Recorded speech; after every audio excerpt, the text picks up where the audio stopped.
The 52nd annual Battle of the Bay will be the first for Hampton coach Cornell Maynor as he tries to right the ship in Hampton. He will face the Dean of MEAC coaches in Norfolk State, Pete Adrian. His Spartans look to stay on top of the MEAC with one of the top defenses in the country. MEAC football is next on ESPNU.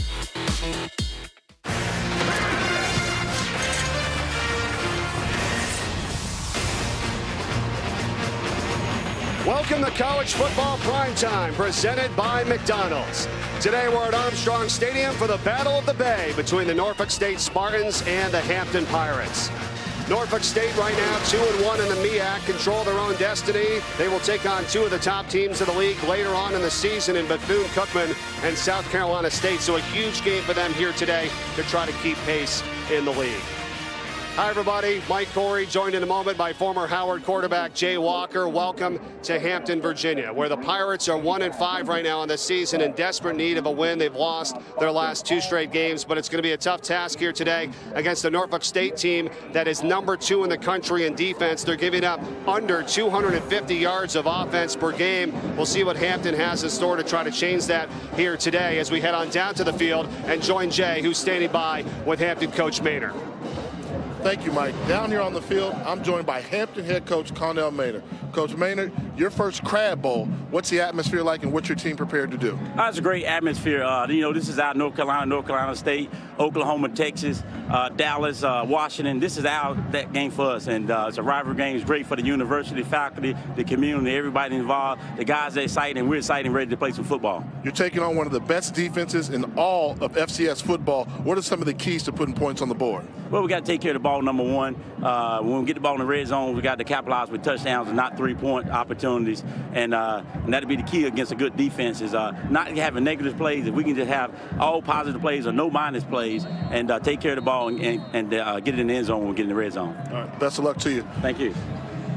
All right, Jay, so we'll see what Hampton can do here. 1-5 overall, 0-2 in the MEAC. Here's a look at the series history. 25-25-1. So we break the tie here today in the Battle of the Bay in the 52nd meeting of all time. And Hampton has won 8 straight home games versus Norfolk State. So we'll see if that streak will continue here. The last Norfolk State win at Hampton was a 14-7 win back in 1996, the Spartans last year in Division II. There's Breon Key back to return for Hampton. Norfolk State won the toss. They deferred their decision to the second half, so Hampton will receive here as we get set to get underway.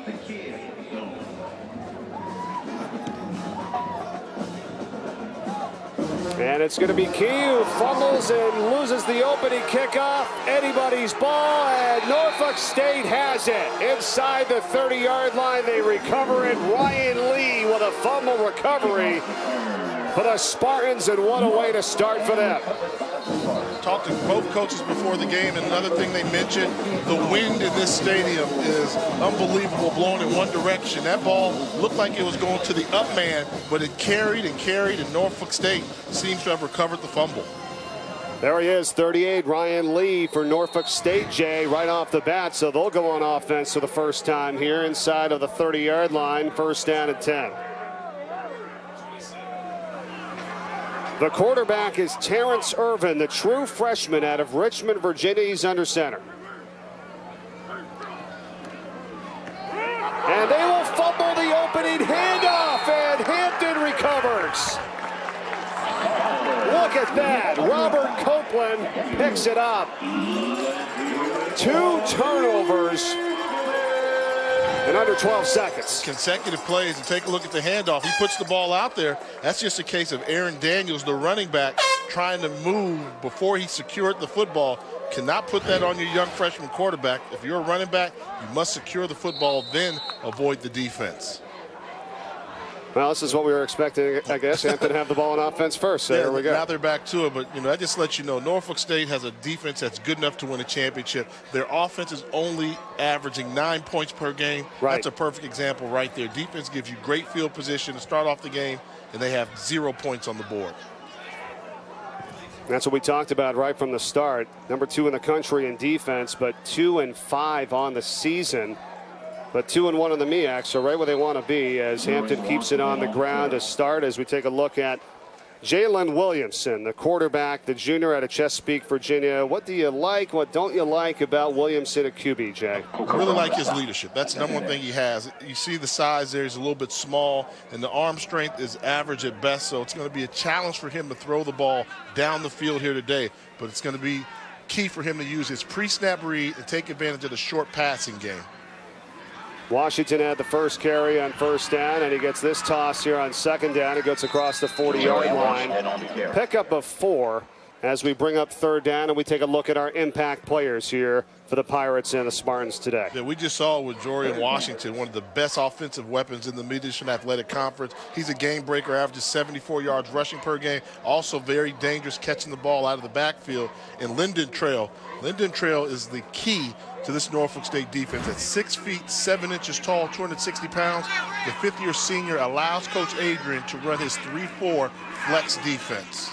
High formation on third down and 1. It's Washington, and he will have the first down. Gets up to the 45-yard line for the Pirates. A pickup of 4, and this drive will continue. Less than a minute and a half gone by here in the first. And although Hampton University is struggling right now as a team, the overall record, the progression has been there all season long. Coach Maynard has an offensive system in place. It's just a matter of getting the right pieces to match the puzzle. And once they do that, this is the team that's going in the right direction. And Jordan Washington is special. He's really benefited from Coach Maynard's offensive scheme.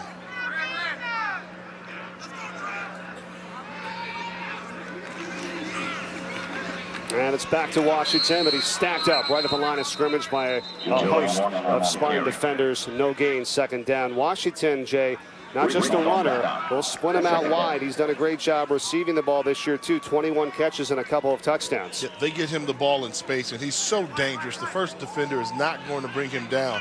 The only problem taking on this Norfolk State defense, they're fast sideline to sideline. Part of the reason you only have 3 defensive linemen in the game is so you can take advantage of chasing down opponents when they are forced to bounce outside.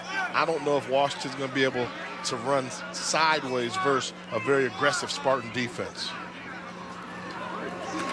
Second down and 10. Williamson slips a little as he drops back, and his pass out into the flat is incomplete. Looking for Morris Brailsford, his tight end slash fullback, 3rd and 10. And there's Coach Maynard, who you talked to right at the start, and we talked to a few minutes earlier this week, and he was really fired up, Jay. He felt like his team last week should have had the win. They lost. They were actually outscored, blanked in the second half, but they had a lead. They were up 14-7. Yeah, and they were controlling the clock, which is what they wanted to do. Very disappointing loss for them. But the key is he knows it's still a work in motion. They would love nothing more than to beat their rival from across the bay. Williamson going deep over the middle, and it is caught.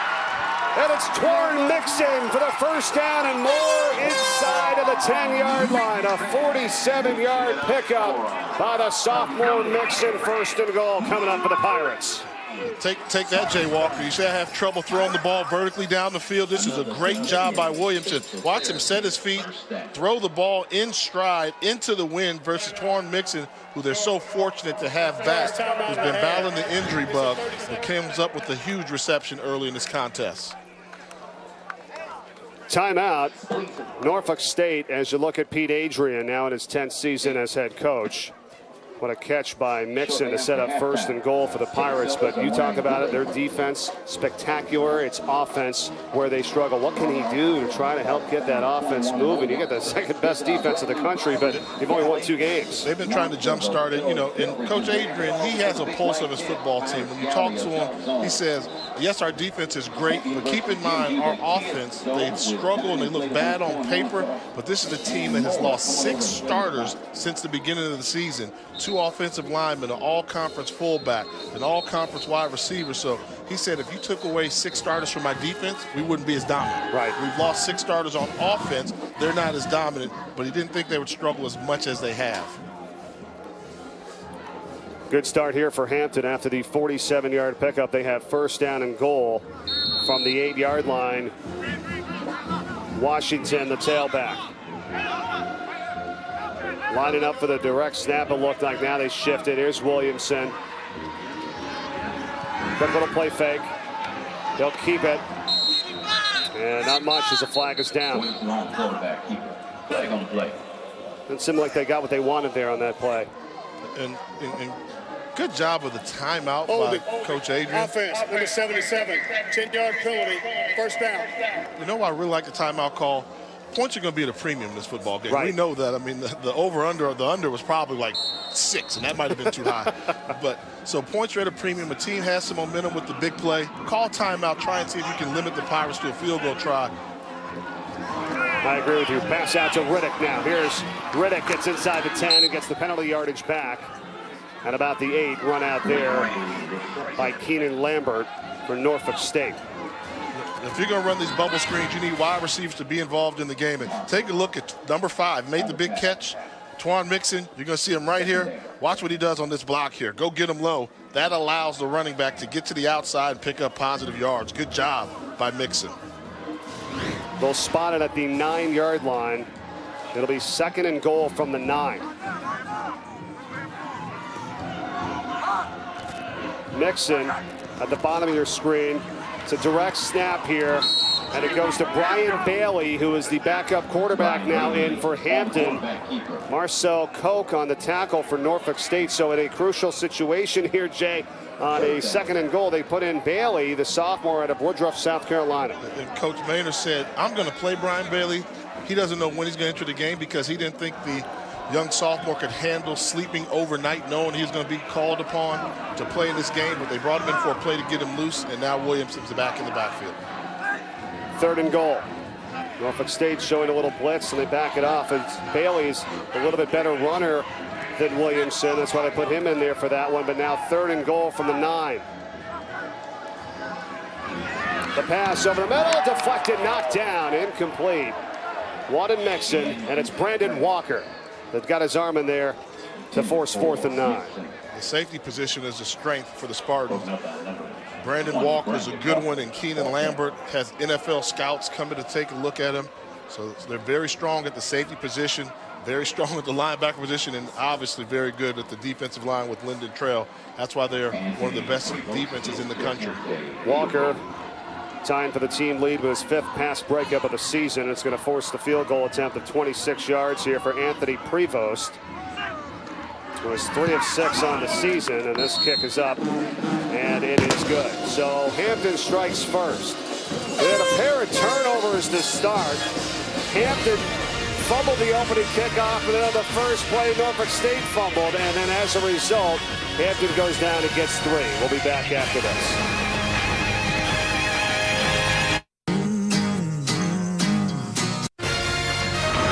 ESPNU College Football Primetime is presented by McDonald's. I'm loving it.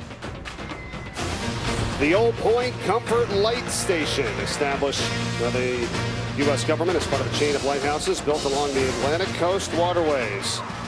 Back in 1802, as we welcome you back here to Hampton, Virginia, for ESPN College Football Primetime, presented by McDonald's. Mike Corey, Jay Walker, 3-0 Hampton after a 26-yard field goal. Crazy start. We had 2 turnovers in the first 12 seconds of the game. Yeah, and both teams doing things we didn't expect. Norfolk State coming up with the turnover on special teams and not capitalizing. And Hampton gets the ball, great field position on the big play, but only settles for 3 points.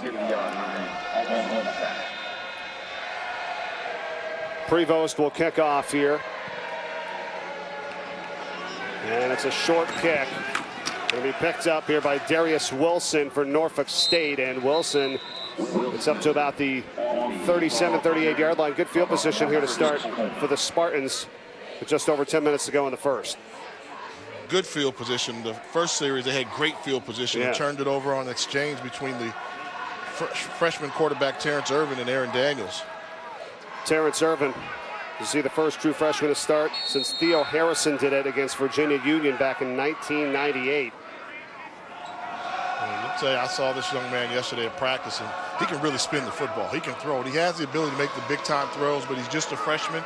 That's why you see 1 touchdown and 4 interceptions on the year. Once he learns ball security, he could be a good one.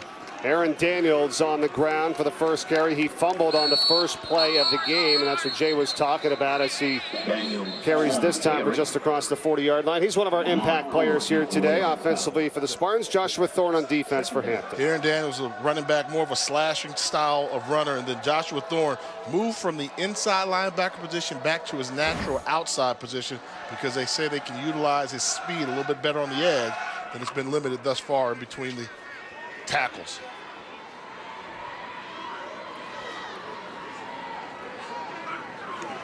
Second down, Irvin again, hands off to Daniels, and Daniels facing major pressure from Charles Owens right in his face to bring him down for a loss. Norfolk has a problem right now defending Charles Owens. When the fumble was caused on the first possession, it's because Owens got great penetration off the line of scrimmage. Once again, you see the center, Lewis Humphrey, struggling with the nose tackle, Charles Owens, whenever he takes a hard, direct slant to the backfield. They're going to have to get Lewis Humphrey some help on that offensive line.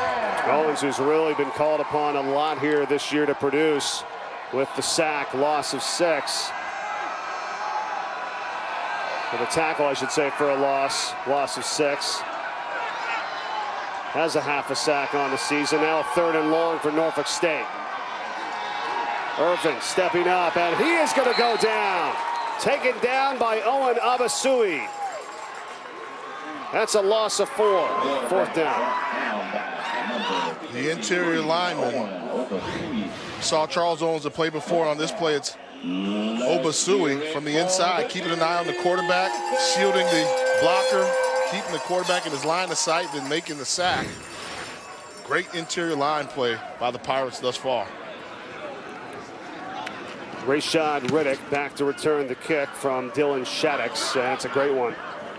But it's going to bounce into the end zone, and it'll take us to another timeout. 8:02 to play in the first. Hampton got it done offensively, now doing it defensively. 3-0, they lead here in the early going.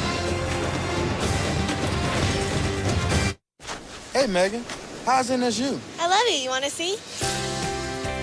We have great academic programs with professors who care. You can.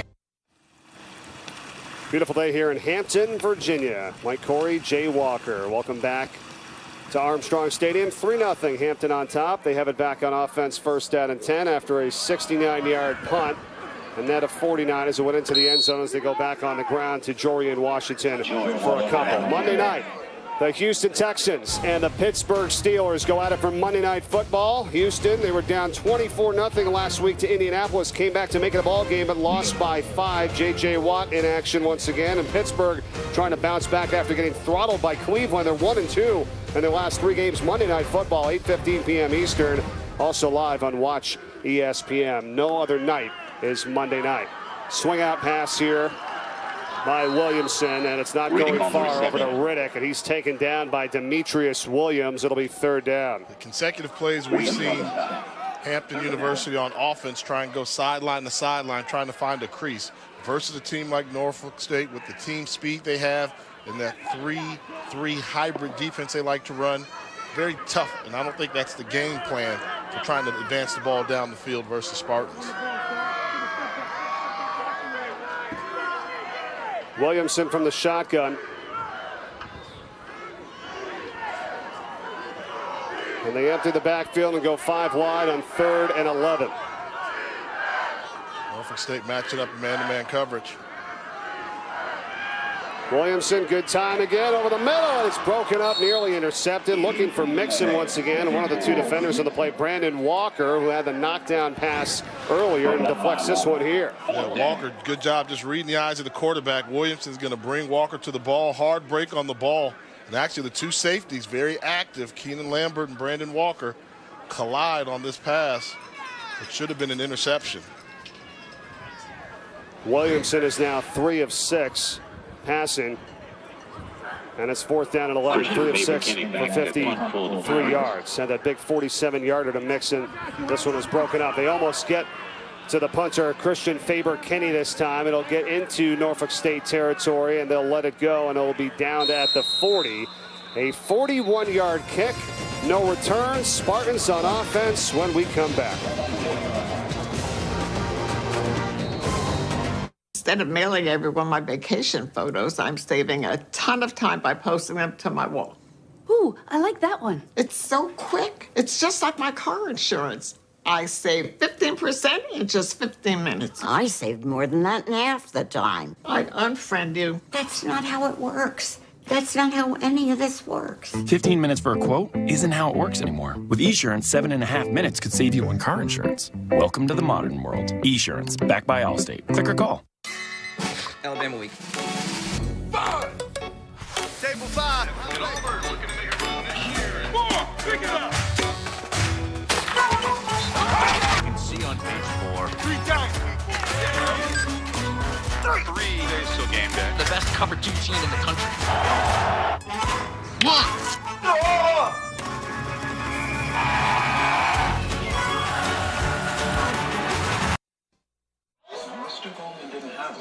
Connell Maynor is in his first year at Hampton. We always hear about building a program, 5-year plans when coaches take over at school. So we asked 3 of our college football analysts, all former head coaches, their opinions. Mark Bellotti, Al Groh, Dan Hawkins, in terms of year 1. And here's what they had to say, Jay. Yeah, I think Coach Bellotti, competing games, that means that's just looking for effort. Standards, what are you going to deal with on and off the field, and improve the facilities, give something that the kids can get excited about, make something that's dull a little bit shinier. And normally year 1, that'll get a little boost, but I think all will agree you need all those things within year 1, no one set answer. And those are their thoughts on year 1. We'll get to year 2 and 3 as this game progresses. Nice pass from Irvin over the middle for Marquis Street. And he has a first down in Hampton territory to the 31-yard line. That's a gain of 29, brought down by Keith McAfee. That's the arm that you see from Irvin. When he sets his feet and gets comfortable, knows where he's going with the football. Nice pocket, watch him deliver. Look to the left, throw a nice seam pass to Street, running down the seam of the cover 3 defense, hitting him in stride. That's a confidence-building throw for Terrence Irvin. See if they try to pick it up a little bit here. First down and 10 into Hampton territory. They have the defense on their heels. Another swing out pass. This one goes to Street. Street's going to make the run inside the 30, so 2 in a row to him. That's confidence. Every throw he makes where he completes passes, that's a good job of confidence. When you talk about the offense here at Norfolk State, the offensive coordinator is Don Hill-Ely, who was the head coach at Morgan State for a number of years, and Greg Gregory, the quarterback coach, plenty of coaching experience. And they say, without the injuries, we'd be okay, but they do take the blame. We should have had the backups a little bit more prepared to play football, so it's still a work in progress. But Terrence Irvin is starting to look comfortable now. Streets in the slot, 8 catches coming in, as you saw, 2 so far here today. As it's a keeper by Irvin, and that's not much. Irvin on the quarterback keeper. Well, how about the quarterback situation, too, Jay, at Norfolk State? This is the 3rd year in a row where, you know, they have had a ton of different quarterbacks. Irvin, the 7th different quarterback to start since the beginning of the 2012 season. Yeah, it's been very difficult. We talked about the lost starters on offense and put in their quarterback issues. Normally doesn't make for a productive offensive unit, but they have been able to move the points throughout the season, but they just have not been able to capitalize on drives and put points on the board. 3rd down. Irvin going deep for the end zone. Caught, touchdown, Keith Johnson. Keith Johnson on the reception. That's a touchdown for the Spartans.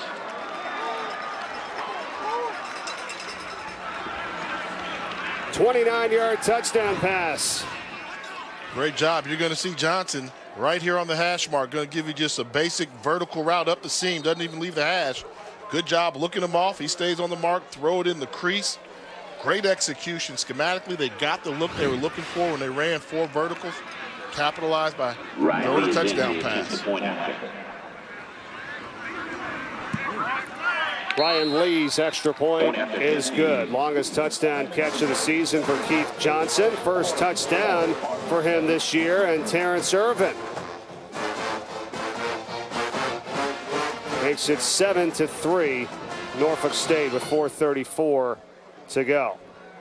And in case you missed it, video of that touchdown is now posted on the Sports Center app, available on your mobile devices and tablets wherever you need it. 4 plays, 60 yards in under 2 minutes, Jay. They did it quickly. Yeah, but you saw that they relied on the 3rd and long to capitalize with the touchdown. So that's one of the times this season where Norfolk has been able to put the ball in the end zone and the drive did not stall.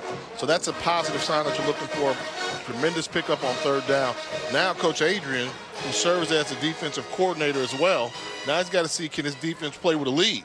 Every now and then teams are used to having to hold on, that they feel comfortable. Then when they get a lead, they become a little lackadaisical and allow the offense to move the ball. So it'll be an interesting challenge here for Coach Adrian. Good way to build some confidence for the true freshman Irvin. Just his second touchdown pass of the season. The backup Tyler Clark has thrown just one touchdown. So it has been tough to come by offensively. There's no doubt about it for Norfolk State, but they lead it now 7-3. Short kick. Washington making some moves, getting by the tacklers, and gets up across the 30 to the 33-yard line. And Hampton now down 7-3, first down and 10. Get your NFL Sunday started on ESPN at 10 a.m. It's Sunday NFL Countdown, presented by Snickers. Chris Berman and the gang, all the latest news and updates around the world. Jay. First year I did not do fantasy football. Get out of here. I miss it tremendously, but first year in 10 years I haven't done it, so okay. I'm truly just a fan of the NFL now. No personal favorites. It's all good. Hampton first down and 10. Brian Bailey back in at quarterback, but on the ground to Washington, and he's taken down. Player of the Year candidate Jorian Washington, the leading rusher out of Los Angeles, California, can pretty much do everything. As you look at Bailey, as he's been splitting time already with Williamson early here to start. And Bailey physically has the attributes there, and he had a good week of practice. That's why you're seeing him in the football game. He was a starting quarterback in the only Pirate victory this season versus Miles. So maybe Coach Maynard's trying to jumpstart this winning ways. Bailey on the keeper. You saw the stat, 3 touchdowns, 2 picks for him. A good runner, a better runner than Williamson. Lost his helmet. He's going to have to come out for at least one play. Maybe they were thinking about doing that anyway. So he's out, and J.J. Williamson's back in. And we've seen back-to-back plays by number 23 in white, Marcel Coke.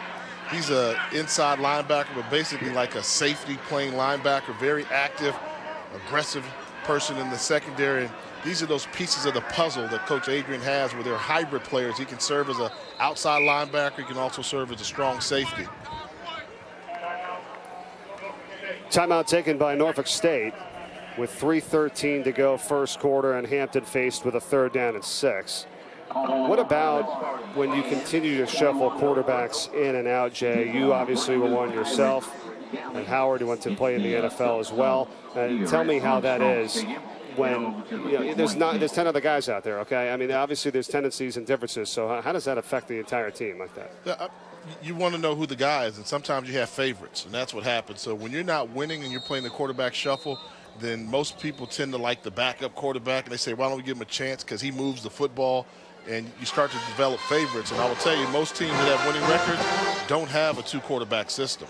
Because if you look at it, Brian Bailey actually started the only game that Hampton won this season. It was against Miles College on September 20th. He threw for a career-high 267 yards, 3 touchdowns, as Williamson was a little banged up.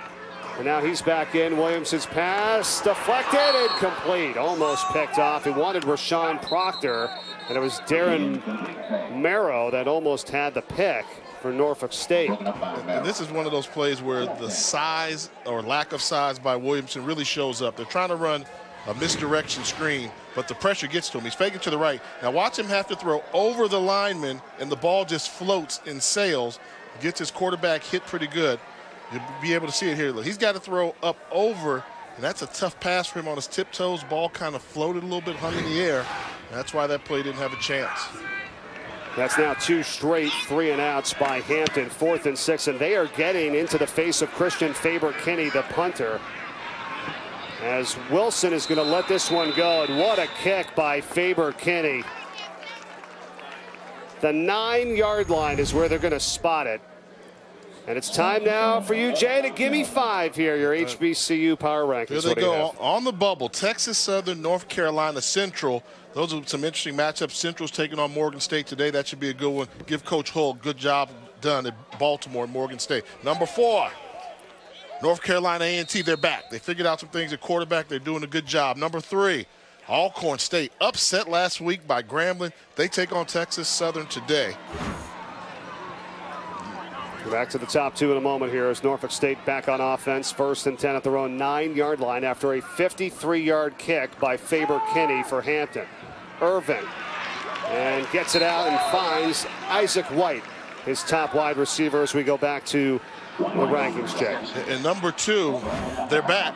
We haven't seen the G-men in quite some time. Grambling State, impressive win over Alcorn State, number 1. I mean, this is becoming a run-on sentence over and over again. Bethune-Cookman, Brian Jenkins has the Wildcats playing great football. Look forward to seeing them in 3 weeks when they take on Norfolk State here on the road. Norfolk State, the last team to beat Bethune-Cookman during the regular season in a conference game. On the ground with Daniels. And the Pirates smelling it out after a couple off to the right side. A gain of 2, 2nd and 8 for the sophomore Daniels. We will see Bethune-Cookman coming up as they take on Norfolk State early on in November. That's on a Thursday night game right here on ESPNU. North Carolina Central and Bethune-Cookman, the only undefeated teams right now, still in the MEAC at 2-0. That's going to be interesting to see. And Coach Jenkins hasn't playing well, but he's got to have this game circled when he takes on Norfolk. Pete Adrian coached at Bethune-Cookman for years, about a decade there, really helped establish that program, and he seems to have their number from time to time. Irvin over the middle, has his man again. It's Marquis Street, and Street has the first inside the 45 of Hampton.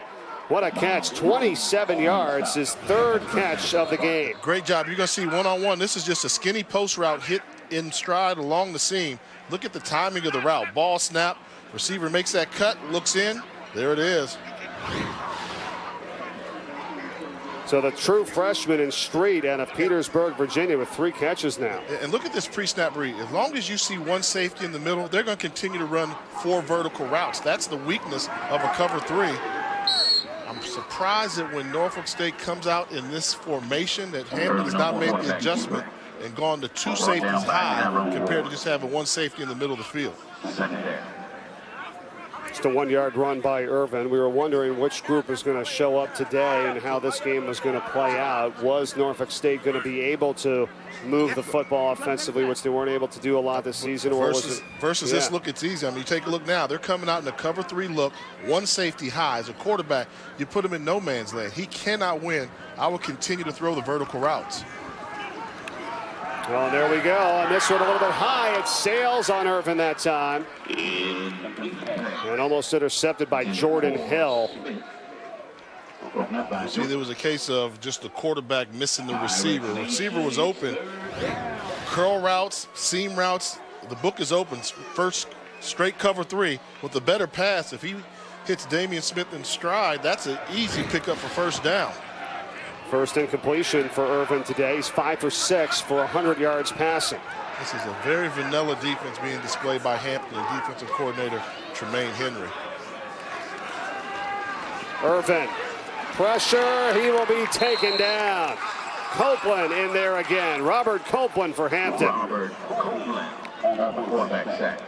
4-man rush. You've got 5 people in the block, and Copeland with a great individual effort from his defensive end position. You see Copeland just secure the edge. They have a running back trying to block the defensive end. Daniels couldn't get Copeland to the ground with the cut block. Sack of the quarterback. Second sack of the day for Hampton on the defensive end as Dylan Shaddix is back to punt once again for the Spartans. High kick.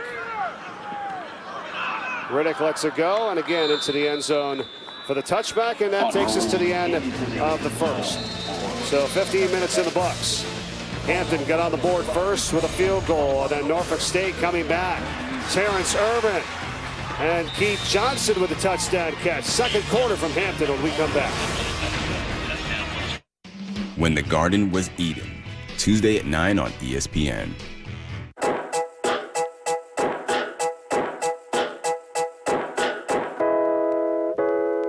The Bay here today in Hampton, Virginia. Beautiful Saturday afternoon as we have Hampton and Norfolk State going at it for the 52nd time here in this one. Hampton won last year 27-17, and Norfolk State broke a 7-year win streak for the home team in the series. Welcome back to College Football Primetime presented by McDonald's. Mike Corey, Jay Walker, start of the second as Hampton with a first down and 10 at their own 20.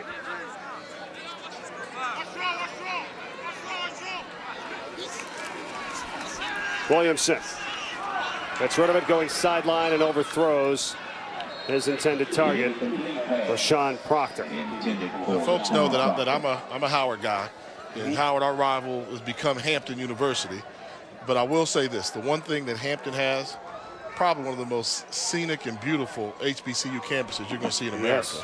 And right here on the banks of the Hampton River, Dr. Harvey, the president here, long-term president here, has done a fantastic job with the program, and so scenic here. I will say, I don't know if you find better scenery around the country. Such a great area. I mean, Newport News, Chesapeake, Hampton, Norfolk, Virginia Beach. Virginia Beach, good football history here Yes. as well. Bailey's back in for Hampton. Down the other sideline, and the jersey was grabbed. Riddick says, "Where's the flag?" And they said, "I got you." It's pretty easy one to see. Going to be interference. Dante Hainsworth grabbed the jerseys there. 16, Norfolk State on the receiver, Rayshad Riddick. Pass interference. Defense, number 16. 15-yard penalty, automatic first down. You always wonder, is that holding or pass interference? Right. Clear holding. He had the jersey there, Right. but I always tease the official about that one. But good job of throwing the ball downfield. Bailey, a little bit more arm strength than Williamson, allows the receiver to run and create more separation for the opportunity for a big play. Norfolk State averaging 6.7 penalties a game. The first play of the second adds 15 yards and a first down to the 35.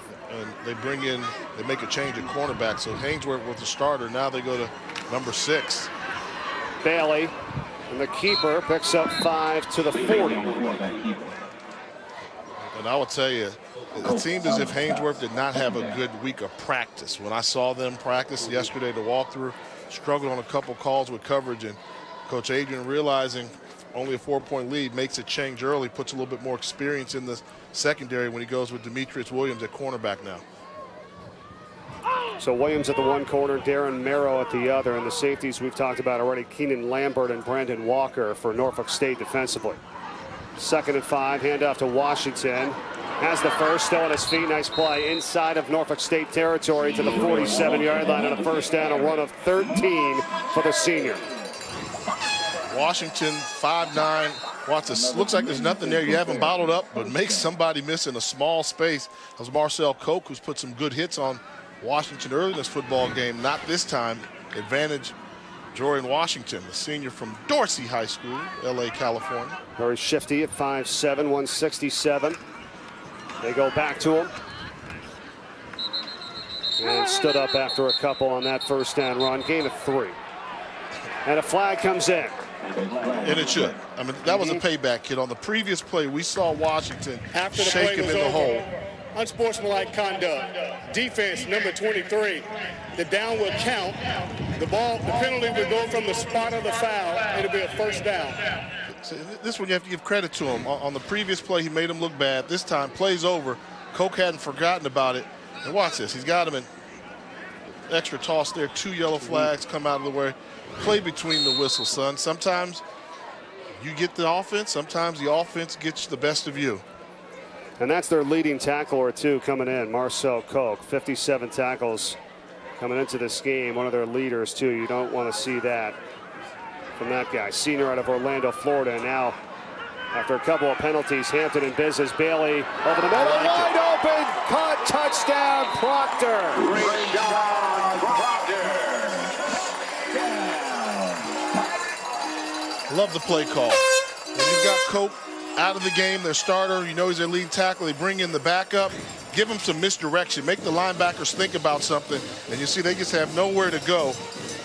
Wide open, great design schematically by Cornell Maynard, and Rayshon Proctor has a knack for getting open. His 3rd touchdown catch of the year. That's like practice, Jay. You got to be salivating when you see that. Your receiver coming across wide open for the easy 29-yard touchdown catch. Rayshon Proctor from Brian Bailey. Good job of capitalizing, taking advantage of it. All of a sudden, we thought there was going to be a total of 7 points scored in this football game. Already, it's an offensive explosion. It's 10-7 Pirates. When I heard the word cancer, I knew my life as I knew it would never be the same.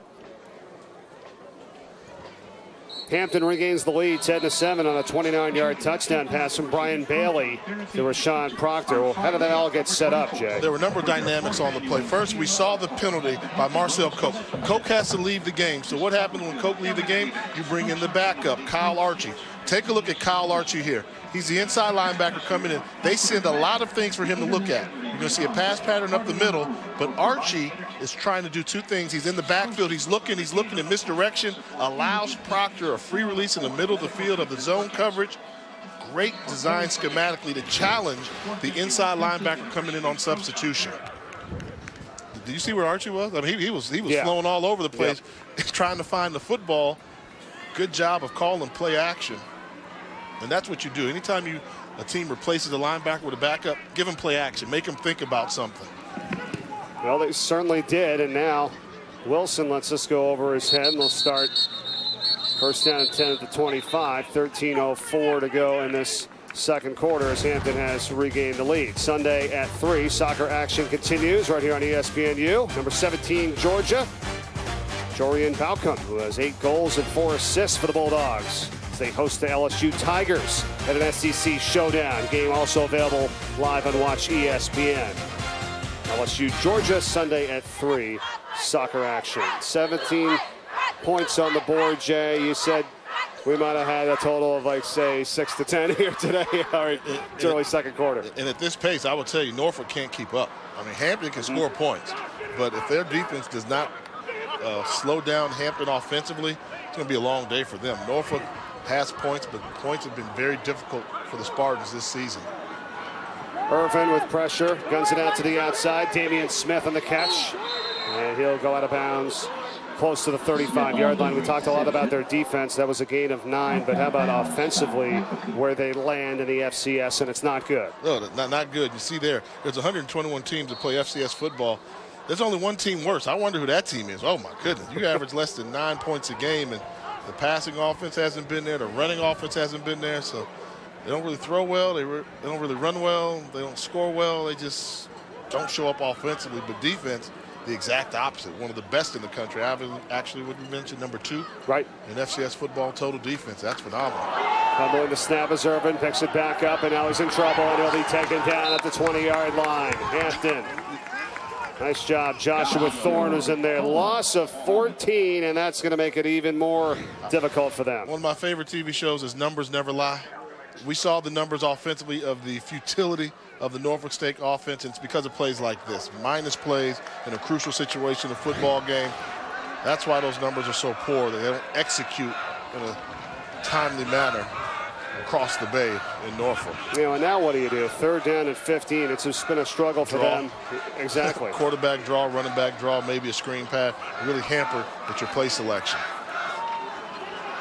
Irvin again gets out of pressure, running, throwing on the run, and that's going to be well overthrown and incomplete.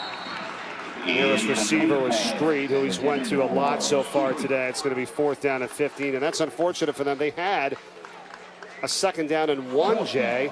You don't expect to have to go back into the playbook there for 3rd and 15, after all that. Yeah, and that's the execution, and that's why the offensive numbers are what they are.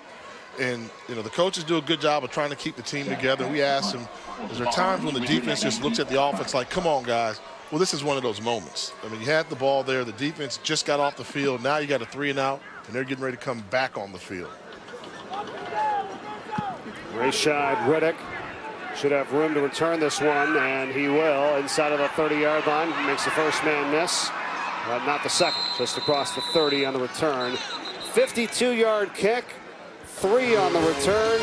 Hampton ball leading 10-7 when we come back after this. Surrounded on 3 sides by water, Hampton University is one of the most beautiful university settings you'll find anywhere. From our world-class research center to our dedication to the arts, we challenge our students to excel at the highest level. At Hampton, we're launching satellites that... Hampton trying for their first MEAC conference win this year, 0-2. Norfolk State trying to keep pace. They're at 2-1. 3-point lead for Hampton and first-year head coach Connell Maynor. And we talked about this earlier, 5-year. That, but with Coach Bellotti, now you see why you're such a great coach. He wants to win year 2. Brian Bailey still in at quarterback for Hampton as he runs to the sideline and gets a couple yards shy of a first down as a flag is down.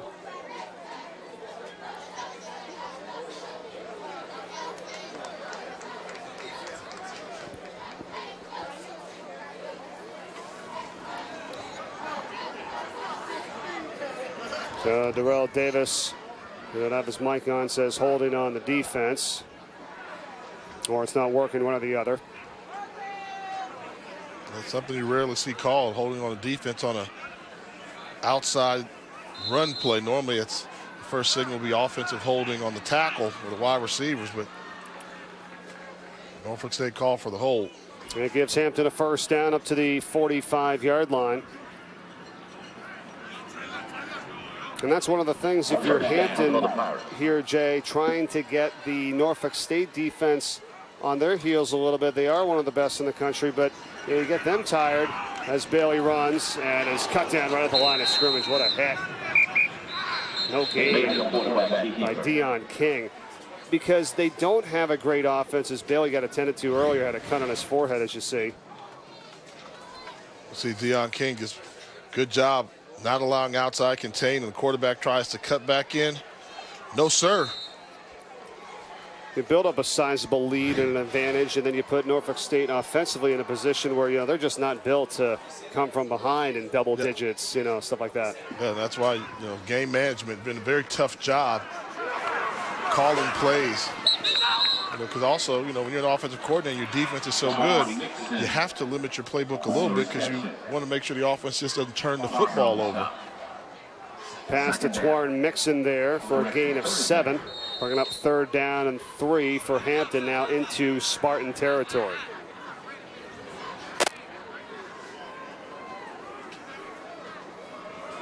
One thing we haven't seen Jalen Williamson do is bootleg. Normally when he gets underneath the center, they like to move the pocket around. If he's going to throw it, you'll rarely see him take a straight drop back.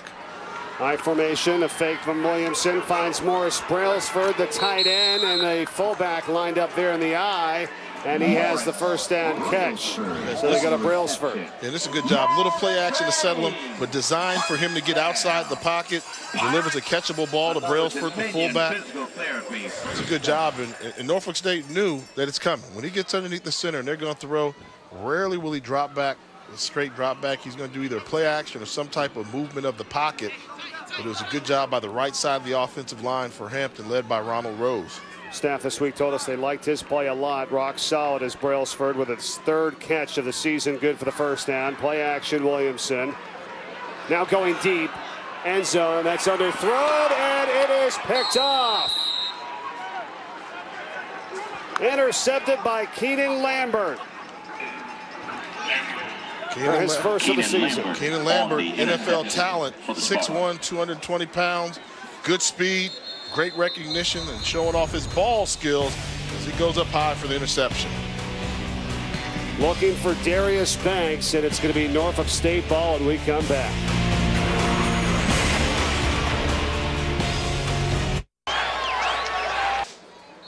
Lambert's interception for Norfolk State gets the ball back on offense for the Spartans, Jay. And Keenan Lambert, special talent. NFL scouts watching the practice. He's got a brother plays in the NFL by the name of Cam Chancellor for the defending champion. I would say he's a pretty good one, right? Here's a run now for the Spartans to Terry Polk for the first time today. The freshman out of Northport, Florida. He has one of the 4 rushing touchdowns that the Spartans have this entire season, and gets his first action there with that carry, gets up to the 25. And what do you think the talk was, Sports Center, the big story? What do you think everybody in this area was talking about yesterday, sports-wise? Big trade, NFL, yeah, Percy Harvin. Why was it so important here? Percy Harvin's from here, down here in the Tidewater area. Right. So that's all everybody was talking about in the restaurant at dinner. Play action from Irvin. Over the middle. Receiver Damian Smith on the catch to the 40-yard line. First down, gain of 15. And that's there all day. The weakness cover 3 outside, you can run a hitch, you can run a curl. Those type of patterns give defensive coordinators fits. And if they're going to continue to give it to you, it's basically one-on-one with the secondary defender. Now you're starting to see the adjustment. You see right there? They're moving that safety back. They're trying to change the look. But this is so obvious. They really don't want to come out of it. They're giving them all the underneath throws and the seams. That's where you can attack this defense. Hand off to Brendan Riddick for the first time today, and Riddick gets across midfield into Hampton territory for a first down. So Brendan Riddick, the junior out of Richmond, Virginia, the second leading rusher and receiver on this team. Now he starts to see some action. One of my favorite players for Norfolk State is Chris Lee. When you watch him in the game, you should follow him. Big number 95. He's a defensive lineman they recruited. He plays fullback now. He absolutely demolishes people whenever he's in the football game. That last one, he had a pancake block. He's at 6'3", 270 pounds, the true freshman as well you're talking about there for Norfolk State. Irvin stepping up in the pocket with time initially, now takes off and runs. Irvin on the run, first down. Look at that, to the 30-yard line. Terrence Irvin. He rattles off 20 for the Spartans and a first down. On the quarterback keeper. That's first down for Spartans. A good job of the young freshman quarterback. His first look's not there. The second look is not there. Tuck it, pick up any positive yardage you can, then become an athlete. Just get down at the end of that run, though, son. They need you. Ties his longest run of the year at 20 yards to the 30-yard line. Only had 68 rushing yards coming into the game. Of course, that accounts for sacks and all that as well. Surprised we haven't seen more blitzing from Hampton versus a young freshman quarterback. Down to Riddick. Flag is down. Riddick with a couple for Norfolk State. We'll check the call here as we're halfway through the second quarter. Offside. Defense, number 54, in the neutral zone at the snap. 5-yard penalty from the previous spot. First down. Spartans will take that instead. 7:04 to play here in the second. I said earlier, watch Chris Lee. He's in the backfield. When he's in the backfield, they normally like to call his number and go hit somebody. So he'll be the lead blocker there at 6'4", 6'3", 270 pounds, just a freshman. Started off as a D lineman and has turned into a really good fullback. Now he's going out now. Here's the pass from Irvin, and it's knocked down, incomplete. Looking for White, and defending on the play was Lorenzo Fields, 24 for Hampton. Normally 1st and 5, you like to throw the football a little bit, but when you've got an offense that struggles for points, you're using all 3 plays trying to pick up those 5 yards. I would have run the football there. You had 1st and 5, try and get another first down to ensure you at least end up in the red zone. And if I'm Hampton, I'm blitzing right now. I would call a run blitz. I would bring pressure on the quarterback and make him advance the ball downfield instead of the soft shell coverage they're showing right now. 4 receivers. Riddick is in the backfield to the right of Irvin. Over the middle, this pass is caught. Nice catch and the reception by Keith Johnson, who's the one that got the touchdown earlier. It's a first down just outside of the 10. Brought down by Joshua Thorne. It goes for 9. I mean, nice pocket, but it's such a vanilla coverage back there. He's thinking 1, 2, 3, throw the ball in timing and rhythm. And that's good pressure by the defensive line, but unless the secondary is giving him a look that's confusing him, every quarterback can complete passes versus vanilla coverage. He's made some nice throws here today. We'll see if he can get his second touchdown pass of the game, if that's what they elect to try. Instead, it's Riddick, and he'll be gang tackled just inside the 10. We should talk about the fact that, for the bulk majority of the season, the defensive coordinator was Kenny Phillips for Hampton. But Kenny Phillips, prayers are out with him. He's going through some medical issues right now on a leave of absence. So Tremaine Henry, in fairness to him, this is only his 3rd week with the program and 2nd week calling defenses. So I think he's playing a little bit close to the chest because he hasn't had a chance to really adequately analyze his personnel. Miles Grooms, one of their most experienced ends, had to go out as his helmet came off. Keto Jordan has checked in for him for Hampton defensively, but we've got a timeout taken by Norfolk State, and that's it. That's their last year of the first half. All right, the chase for the NASCAR Sprint Cup heads to the final race in the contender round. Joey Logano won at Kansas. He's automatically... That's right. Yeah. Okay.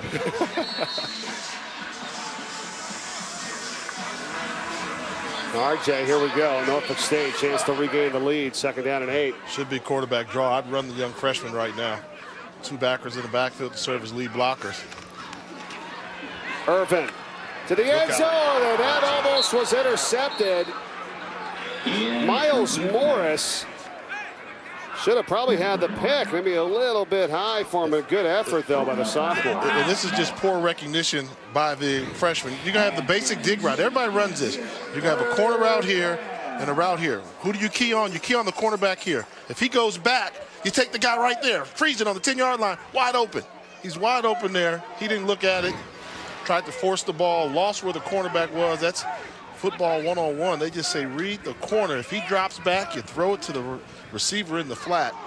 Why force that ball to the end zone? Very fortunate that was not an interception. Was looking for Keith Johnson. Now it's 3rd down and 8.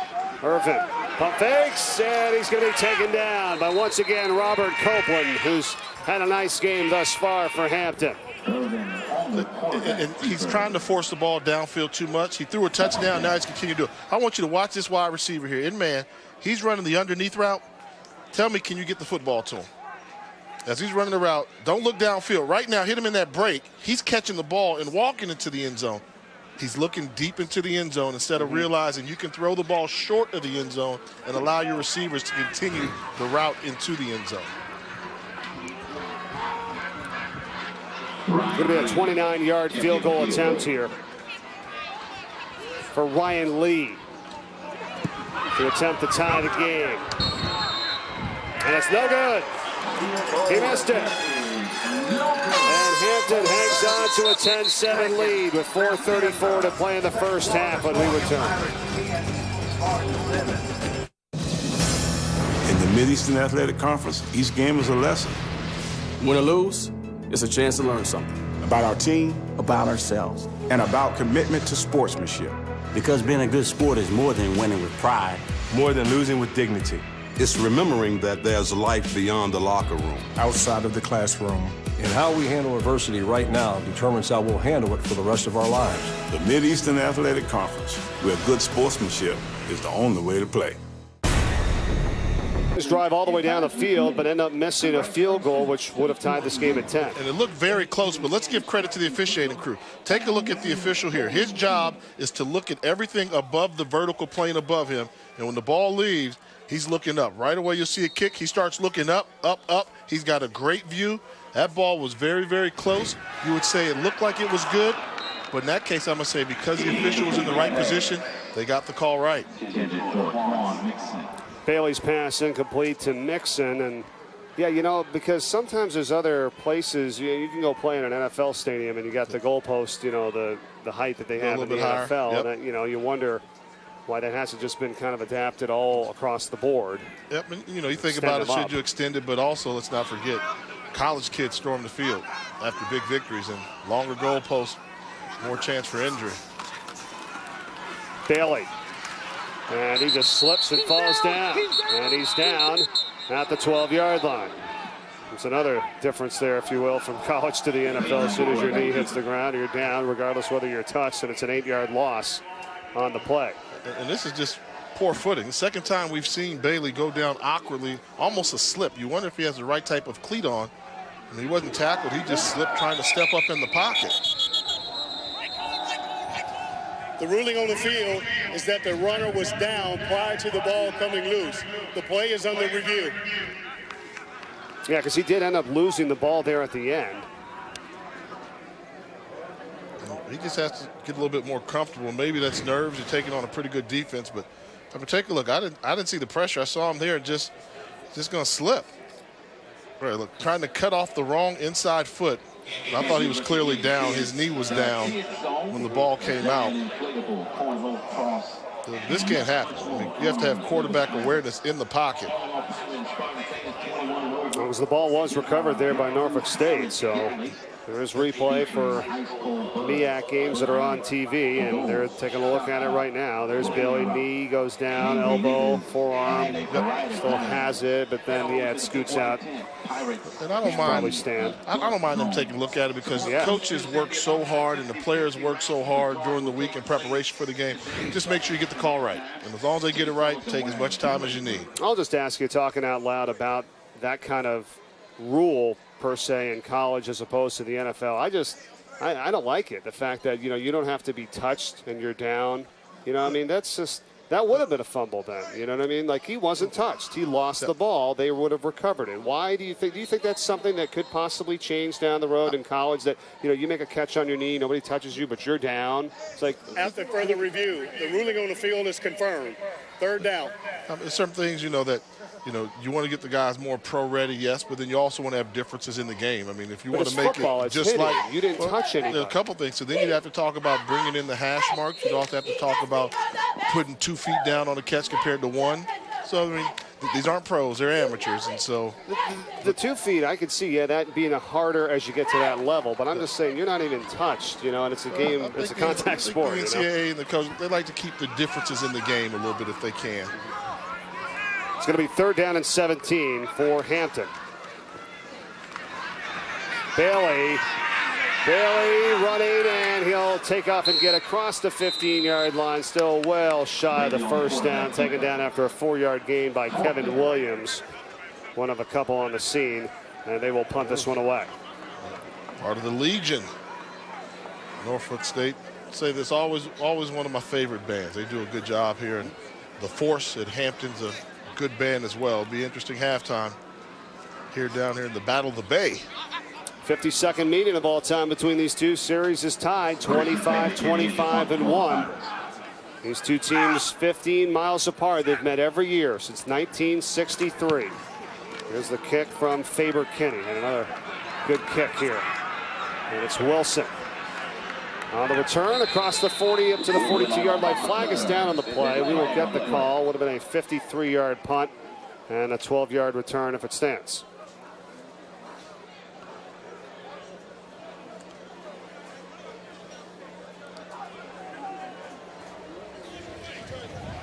During the kick, holding, number 6 of the return team.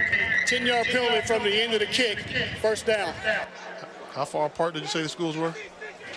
What was that? How far apart are the schools, Norfolk State and Hampton? 15 miles apart. Wow. Close. Real close. Let's go back to the freshman, Terrence Irvin, here for Norfolk State, Jay, what he's done today. When he has something to look at, a nice target, he can hit it, make it a nice read. He's able to do it. Brings that arm strength and velocity down there, field. But we saw a couple of miscues with the misreads, and that's something that lets you know physically he can make the throws you need, but it's the mental part of the game he has to catch up to. Well, look at this. It's already a great start for Norfolk State. 140 yards passing as opposed to the 96 that they average per game this year, which is 4th worst in the nation. So they have moved the football. You just said it in the last drive. They probably almost had a tie game with that field goal. It's a close one, but they're still down by 3. That's been the story of Norfolk State. They moved the ball down there, got in field position, missed the field goal. Nice drive, but they end up with 0 points to show for it. Brendan Riddick's in the backfield. Irvin will dump it to him now. He's got some space. Across the 20 and undercut. Just across the 25-yard line on the tackle. That time by Breon Key. It's a 9-yard gain. And that's a good read by Terrence Irvin there. Hampton has made the adjustment. They're going to a cover 2 look there. So if that corner continues to drop back, that lets you know they're playing quarter all across the board. Take the underneath stuff. Allow your backs to run after catch. A couple series ago, the last time Norfolk State had a 2nd down and 1, well, they actually upgraded here to a 1st down. So it's a 1st and 10, as that was a 10-yard play that time. They had a 2nd and 1, and then Irvin then fumbled a snap, made it 3rd and 15, and got them way off schedule. Now Irvin slides down across the 30-yard line to the 31. Clock is under 2 minutes. That's a 4-yard gain. Still with the cover 2 look, they're playing cover 2. Very vanilla coverage here. And right now, when Norfolk State goes to trips, 3 receivers on one side of the ball, they stay in the cover 2. Now they go to single receiver. They try and bounce out the formation. The safety's going to come down on the hash mark.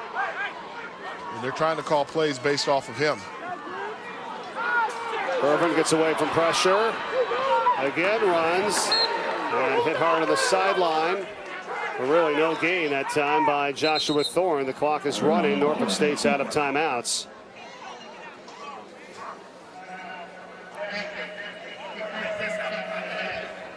But Hampton has called a timeout here with 3rd down coming up and 1 minute and 19 seconds to play in this first half. Getting ready for the halftime show here today at Armstrong Stadium.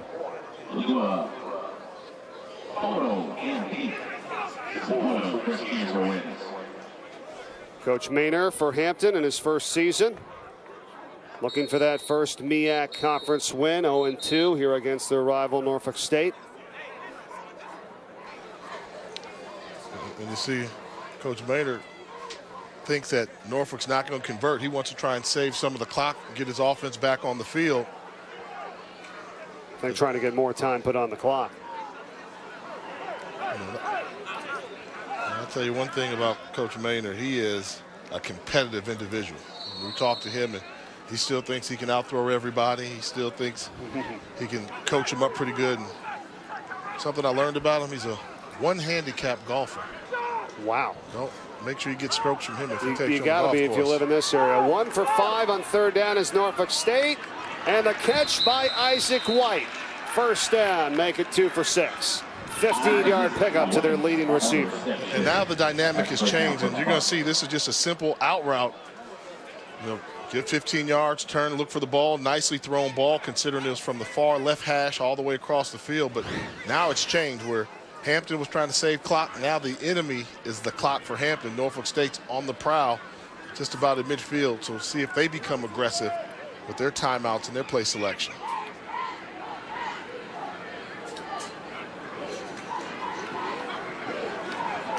Irvin, they had 3 wide to the bottom of the screen. They go to the top, and they find White again. Another great catch for Isaac White at the 39-yard line of Hampton, and they are in business now. Good job getting that foot in play. Fantastic job. I think he got the second one in as well, just for good measure. To elevate the cornerback, Miles Morris tried to undercut the throw, not able to do it. And right now, what you're seeing, they're trying to change the look. Right now, you see the man-to-man coverage right here. The safety's saying you're playing zone coverage, so they're not even paying attention to him. They know that he's dropping. Irvin gets rid of it down the sideline again for White. Does he have this one? He does. Isaac White, they go to him 3 straight times. He's out at the 12-yard line for a first down and a gain of 27. See, and that's how you know you're not playing man-to-man. If it's man-to-man coverage, you keep an eye on him the whole time. How did he get behind him? Because he was looking behind it. That's close. That's close. I think they're going to have to take a look at that. Yep. That's real close. They're going to have to review that. And the ruling on the field is a completed catch. The play is under review. He catches it cleanly, but he's got that right toe right foot looks like the toe. It looks like is in bounds, but oh.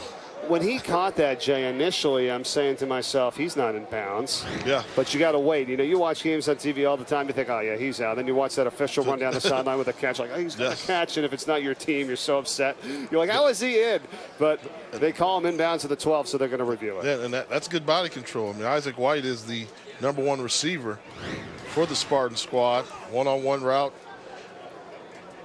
And this may be our best angle right here. Let's take a look. It's a right toe there as we blow it up. I think the toe is in. That's all you need. It doesn't have to be the whole foot. You just have to start off with a portion of the foot in bounds. I believe he got that toe down. That's a catch. That's great body control. Funny enough, as our college football to NFL rule talk goes on, and I say, what about some of these differences, and you say, well, and that's one of them right there. That's a huge one right there. That instead of a 27-yard catch and a first down at the 12-yard line here as you're trying to score before the end of the half, you're back deep and things change. Yep. So, I mean, what a difference it makes. It was 3rd and long, and then the young freshman completes a long pass to put Hampton on their heels, and then Norfolk State goes into attack mode, and they decide, well, maybe we can try and get some points before the half. And big completion, and now they're in field goal range pretty well. We don't know about field goal range. Well, yeah. They struggle with field goals, but they're in the red zone. The ruling on the field is a complete catch at the 12-yard line. So there's got to be enough for them to overturn that. We looked at it. Right toe looks like it's in. Not a ton of angles, so if they don't see anything different, then they'll upheld the call, and it'll be first down and 10, and the call will be upheld, and it'll be 1st and 10 for Norfolk State at the 12-yard line. And it clearly doesn't look like there's any evidence to show that toe was not inbound. Right. And I think that's what it comes down to. Even if it's close, do you have enough evidence to say that there's no way that toe was inbounds? And I don't think there's enough evidence. If it counts, Isaac White, who they've went through 3 straight times. After further review, the ruling on the field stands. And it does, and White now has 4 catches for 73 yards. And how about Terrence Irvin, the true freshman, 12 of 16, Jay, for 206 yards and a touchdown. And he left those 4 throws, mental errors. You just got to find the right place to go with the football. So he has been accurate today, throwing the football, and he's still trying to increase his football IQ with his decision making. He had 405 yards total for the season coming into play here today. I take that matchup right there, running up the seam. Irvin lofts it into the air for the end zone, and it's incomplete. Hoping for Keith Johnson to pull it in. And that was Johnson, who I had highlighted there with the arrow in the slot. You knew you had one-on-one coverage. They tried to get him with a double move. One of the few times today that Irvin's been off the target, threw the ball a little bit too hard, not enough air to allow the wide receiver to run underneath the ball.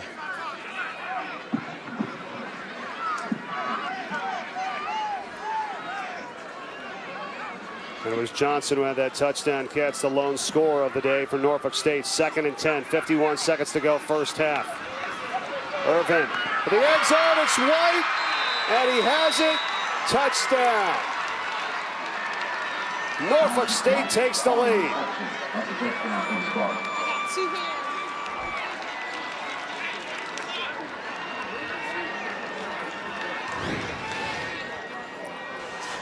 Easy stealing right there. They bring the blitz. You take one-on-one coverage with your best wide receiver, and that's been Isaac White all day long.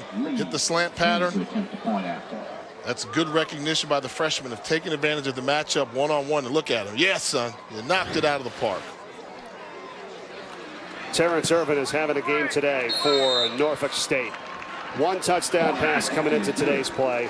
Has 2 today. Has thrown for over 200 yards. And Isaac White, the leading receiver, is the only player with double-digit catches and receiving touchdowns this season. Has his 3rd. Well, Keith Johnson actually becomes another player to at least get 1. So Johnson with a touchdown catch now, and White has 3 on the season, and Norfolk State is on top 14-10. Coming up at the half, Brendan Fitzgerald, Jason Sehorn, Charles Arbuckle in the studio. A look at today's key Big 12 battles, plus top 25 recap, highlights and stats all on the way. Coming up at the half here in this Battle of the Bay between Norfolk State and Hampton here in Hampton, Virginia. I really thought that was great play call. I mean, the chess match there was won by the offense of Norfolk State and offensive coordinator Don Hill-Ely. You know, Hampton decided to blitz that last one, and the one thing that hurts a team that blitz is protecting it. If your quarterback doesn't get hit and they're blitzing, that means you have one-on-one coverage. And in that case, they had Isaac White, their #1 receiver, against the cornerback, one-on-one on the slant pattern, able to get the touchdown throw. And have you seen the confidence of Terrence Irvin starting to grow before us? He's starting to get more comfortable. They may have found a solution at the quarterback position. Squib kick. And picked up by Hampton's Saquon Gooding. And he'll get up to the 34-yard line, gain of 9 on the return, but 35 seconds to go. And still 2 timeouts for Hampton. An opportunity to get into field goal range. Mr. kicker Anthony Prevost is just 3 of 6 on the season, a long of 39 yards. Keep in mind, last time we saw Hampton, they went into halftime leading 14-7. And it was really 14-0, but they didn't finish out the first half, and they allowed North Carolina A&T to score going into the half, and then they got wiped out in the second half. So I would not be surprised to see the Pirates right now try and push the ball downfield, try and take the lead going into halftime again. Outscored 24-0 last week in that 31-14 loss. Delay of game, offense, 5-yard penalty, first down. No, that can't happen. That's the poor clock management there. When you're just trying to get in field goal range, you know, those 5 yards can come back and hurt you.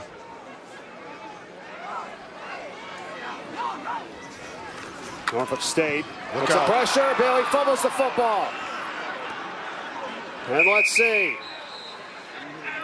This could be huge for Norfolk State if they've got it. A chance for more points. No, it's going to stay with Hampton. Wow, they would have been at the 32-yard line. They got it back. The ball security. I mean, Bailey not protecting the football, put two hands on it. He gets tackled. And Hampton very fortunate to recover the fumble. That's the right guard, Corey Alpici, senior from Winchester, California. Boy, at this point, Jay, you think, yeah, I mean, that's it. That's the clock's going to wind down at the end of the first half. So it'll be Norfolk State taking a 14-10 lead into the locker room at halftime. We talked about them not having too much offense. Well, they have had it today. And Terrence Irvin, their freshman quarterback, has thrown for over 200 yards. And they lead it 14-10 at halftime. After the break, stay tuned. We'll head to the studio for the college football halftime report right after this.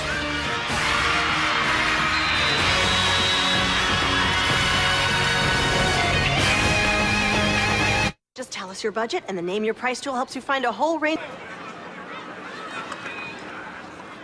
Maroof gets it away. There's Rashad Riddick, and he'll have a little bit of space to return, and he gets taken down at the 44-yard line. On the tackle that time is Justin Gant.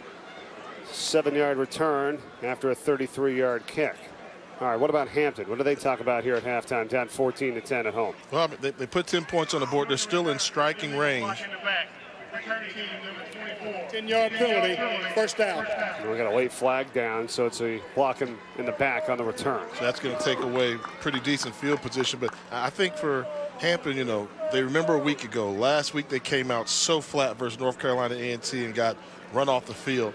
This one they have to finish. If you're in position to win the football game in the fourth quarter, you've done your job. So I think they got to talk about finishing the game. Play two halves of football, which the Pirates, when you talk to the coaches, they're yet to play a complete game of football. They were up on North Carolina A&T 14-7 at halftime. They gave up 24 unanswered points in the second half, lost 31-14. First offensive series of the second half, it goes to Jorian Washington for nothing. Knocked out the line of scrimmage by Lyndon Trail. We haven't talked too much about him here today. Number 7 for Norfolk State. Lyndon Trail, the senior out of Miami, Florida. The transfer from Florida. And on the Buck Buchanan watch list for the best defensive player and linebacker, you know, in FCS. Yeah, fantastic size. I mean, how often do you see a guy playing outside linebacker at 6 feet 7 inches tall? So the key for him is his whole life he was a defensive end. He went to the University of Florida as a defensive end, came to Norfolk State, and to play for Pete Adrian, you have to be a stand-up outside linebacker, but he also is very comfortable putting his foot in the ground and really showing off his athleticism. Bailey, the trail on his back as he gets rid of it, and it's incomplete. And that's because he's playing that outside linebacker position. This is what makes him an NFL prospect. I mean, the ability one-on-one, watch him just collapse the pocket. Bailey has to get rid of it. But he was athletic enough to play in a two-point position, standing up. So that just lets you know the type of athleticism he has, and runs around a 4.6 40. I believe he's going to be the number 1 player taken from a HBCU this year. You like the look there, huh, Jay? Not really. Okay. But there are a lot of things about the new generation that I don't see eye to eye with. Right. Skinny jeans being one of them. Yeah, we're not going to be doing that. 56 tackles, second on the team for Trail. Here's Bailey, and he will not get away. Finally brought down. Took another couple people to help him out, but he's brought down after a 2-yard gain. Marcel Koch and company. Now watch this. When you got a guy that can bull rush you, look at the job by Jorian Washington. Fake the run. Watch him help out. Oh, no, you're not coming in here. And Jorian Washington, he doesn't bring much to the party. You know, he's 5'7", 170 pounds, but he was willing to mix it up with Trail and protect his quarterback. Double teaming him that time. Yeah, Trail also has 4 sacks on the season. He's done a lot of good things defensively for Norfolk State, and they force a punt here on 4th down and 10 at the 32. And let's give credit to Lyndon Trail to cap it off. He's graduating in December. So often kids come down a level and they don't graduate. Coach Adrian, very proud of the fact that he will be graduating in December as he prepares for the NFL. Tanner Fiano and Darius Wilson. Wilson had it for a moment, dropped it, got it back. Flag is down. Wilson up close to the 20-yard line. Another flag. Yeah, he's face mask. He's hurt. Wilson still down. Oh boy, let's hope he's all right. 52-yard kick, got 5 Personal on the foul, return. leaping the protective shield. 15-yard penalty, automatic first down.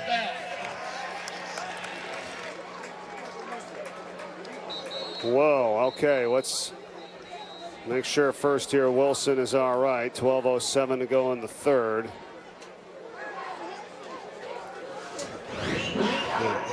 You can tell by the way he went down. That's a horse collar. Yeah, I was going to say, horse collar there potentially. Yeah. You cannot grab the shoulders and leave your feet and use your weight to bring down the defender, the runner, and that's a textbook horse collar tackle. I mean, he grabbed the shoulder pads and then left his feet and went to the ground. You know, and that's huge. Obviously, first, you know, the health of Wilson, you know, you feel for him for Norfolk State, but that penalty has Hampton still on offense. You know, had they called that one, Jay, it would have been offsetting, but instead they missed that. There's the leaping penalty on the punt, so Hampton keeps the ball, and they're back on offense, and now it's Washington, and he's in the Norfolk State territory to the 43-yard line. Here's the penalty on leaping. They're trying to bring pressure and not allowed to leave your feet. Number 20, Brandon Walker.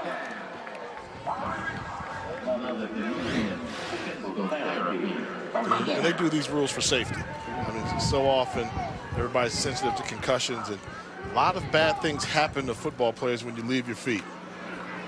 Bailey on the keeper. Will pick up 3 to the 40-yard line. Deion King on the tackle.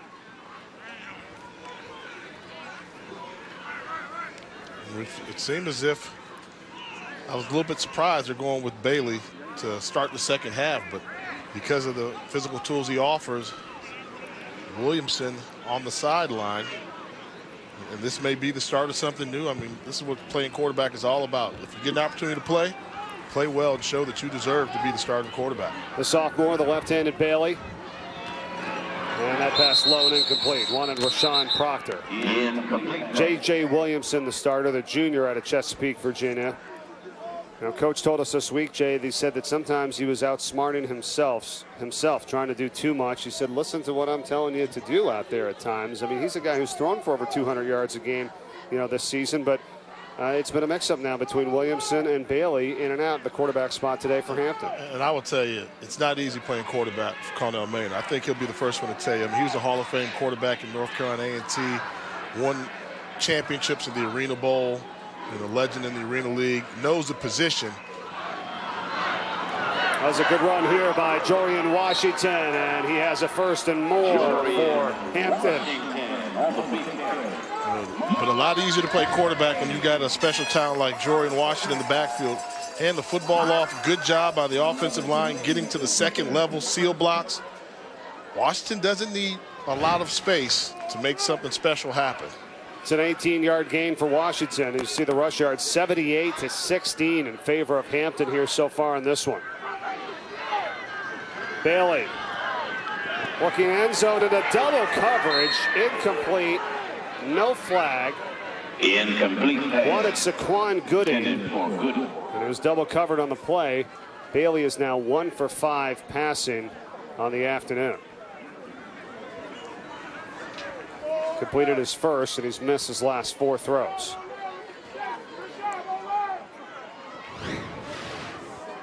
And good coverage by Keenan Lambert over to disrupt that. 2 white jerseys surrounding Gooding. Find someplace else to go with the football, young man.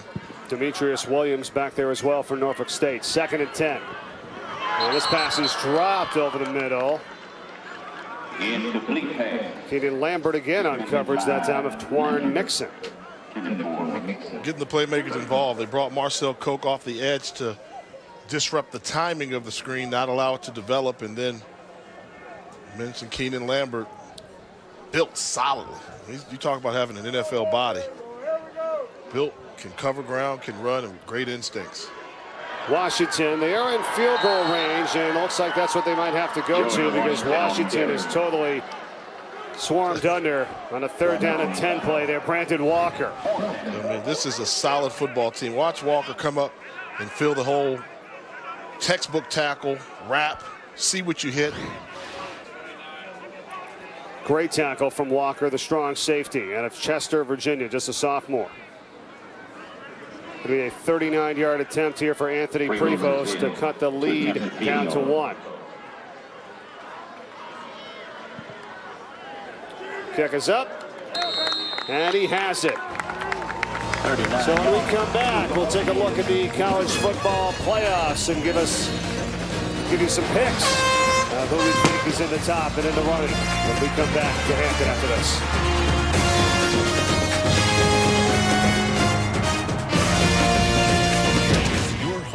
Of the new college football. With teams that are undefeated midway part of the season that you think, wow, you know, I'm an FCS guy, you know, okay. So we have 16 teams that make the playoffs, and now it's 24 teams. Sure. And so I like that. I think they should have had 8 teams in the playoff. It's probably going to get there. You got to start somewhere, though, right? Yeah, I mean, because that knock, I mean, you have what we call the Power 5. So right away you're saying, if there's a Power 5, then shouldn't each conference champion get in, right, and then take 3 at large? Now somebody's going to get their feelings hurt. And you notice what one thing we both didn't have on our list? Nobody from the Pac-12 or Big Ten. You know what? There's always going to be somebody, you know, I mean, hey, you only have 4. Think of the NCAA basketball tournament where somebody feels like they were the 69th, 70th best team, and, you know, they didn't get in. It's tough. As they take a look at this, they're fixing the shirt, the jersey of Jorian Washington, the star running back for Hampton. They're taping it up so he can continue to play. We're back on offense is Norfolk State, and what a combination this has been today. Terrence Irvin and Isaac White, they connect yet again. This one for 13 yards and another Spartan first down. And they're continuing to get the look that they want. Every time Isaac White lines up in a single set formation, they're getting one-on-one, and they're mostly getting off coverage. So that means you have everything you want underneath. Short. There's Daniels. Heard from him early, not so much here as of late. And Aaron Daniels is down for a loss on the carry anyhow here in this 3rd quarter. An injured player down, that's Copeland. We're just stretching it out. Robert Copeland, senior out of Hampton. I want to ask you, Jay, we were talking earlier about this area and how great it is. Beautiful day here today in the, the Hampton, Norfolk, Chesapeake, Newport News, Virginia Beach, this entire area. So much football, so many great players. But when you look through the roster here for both teams, there was a lot of guys from this area. And I'm saying that's great because there are. But do you think maybe some of these teams need to kind of go recruiting-wise outside the area a little bit more? I know they do have some guys, but do you think that's any kind of a discussion point? I think so. There's so many dynamics to it. I mean, when I talk to Coach Maynard, he says, oh, we're more than just Virginia. We're going to recruit from all over the country, and you can understand they're a private institution, so they're afforded that luxury. In Norfolk, Coach Adrian said 80% of his roster is from Virginia, but he still will go and get a player from Florida. As right now, you see the sack is going to take place. But I think the one thing that's missing in the whole dynamic of, what happened to Hampton Pirate football in Norfolk State, Old Dominion. You say, why Old Dominion? As Irvins go down, Old Dominion came in and they dominated FCS football. Now they've moved up to 1A for the FBS football, so you don't have to recruit against them now. Charles Owens there on the sack for Hampton, among others. 4th sack of the day for the Pirates. Makes it 3rd down and 11 for Norfolk State. Don't force the ball downfield right now if you're Terrence Irvin. If it's not wide open, you punt the football away, but you don't want to have an interception or a turnover here.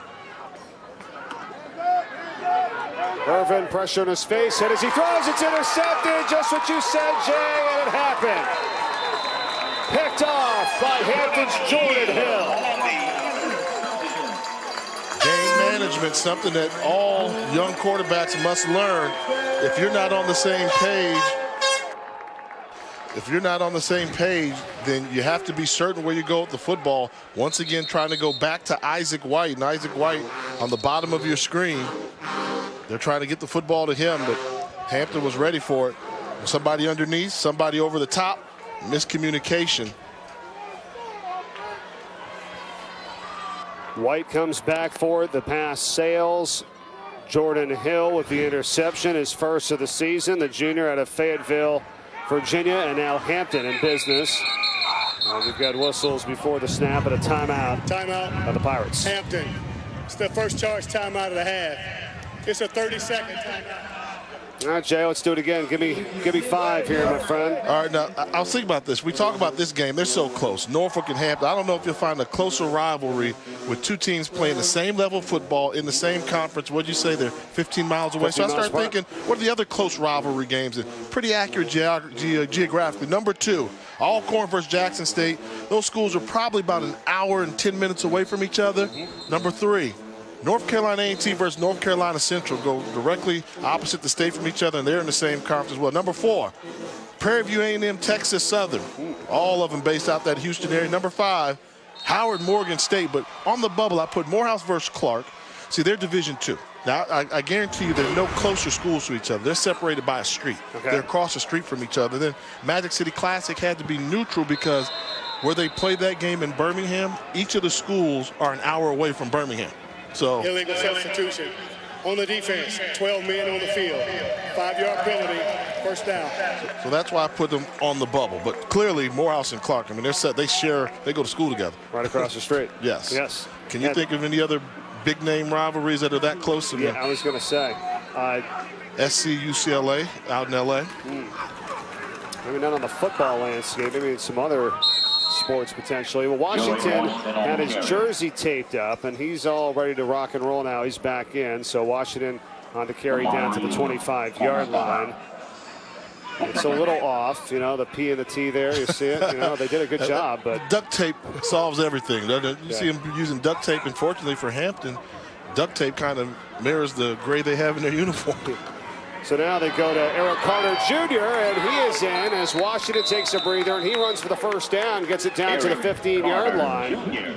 Fresh set of downs for Hampton. Here it is again. This is what they're doing. I think obviously their prime concern was to just get him back on the field, not quite worried about how it looked. Now, everybody else in the country can say, oh, that's duct tape gray for Hampton. Because I'm a Howard guy, if I call it duct tape gray from now on, they'll tweet about it, and I'll be even further down on their least favorite commentator list. Carter again. Carter Jr. on the They found success running the football a little bit. And normally you play a team with 3 down linemen. You think we have to run right away, but Norfolk does a good job of disguising that.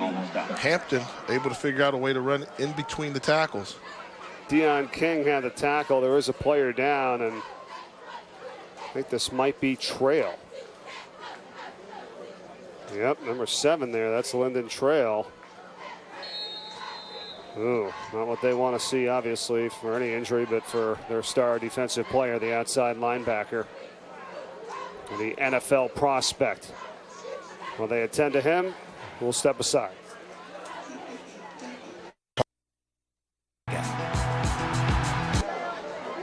There's Lyndon Trail, the outside linebacker, number 7 for Norfolk State. Walked off the field under his own power. He's out. Hampton offensively here. They're threatening inside the 10. Eric Carter Jr. And on the run, it's Eric Carter Jr. yet again. Picks up 5 yards. Washington taking a breather right now. 3rd down here for Hampton. 3rd quarter. Looking for the lead. And running the football. I mean, if you can run the football on Norfolk, you're doing a good job. This defense only allows 100 yards rushing per game. Lyndon Trail out on the sideline. I think it's another opportunity to run the football on 3rd and short. Washington is back in with Grills for the tight end. A fake to him. Oh, look at this. Washington just got smoked by Darren Merrow. Julian Washington on the carry. You know what? Pete Adrian scouted that play from yesterday during the walkthrough. I saw them during the walkthrough say, when he does that quick flip, we're going to send that guy blitzing from the outside, and you lay him out, and Darren Morrow followed the game plan. Tremendous play. Totally hear that one, no doubt. 4th and 6. They will go for the field goal. 28-yarder on the way, and it is no good. Prevost misses the 28-yarder, which would have given them the lead. And it stays 14-13 Norfolk State. Listen to this hit as we go to break with Norfolk State still on top by 1.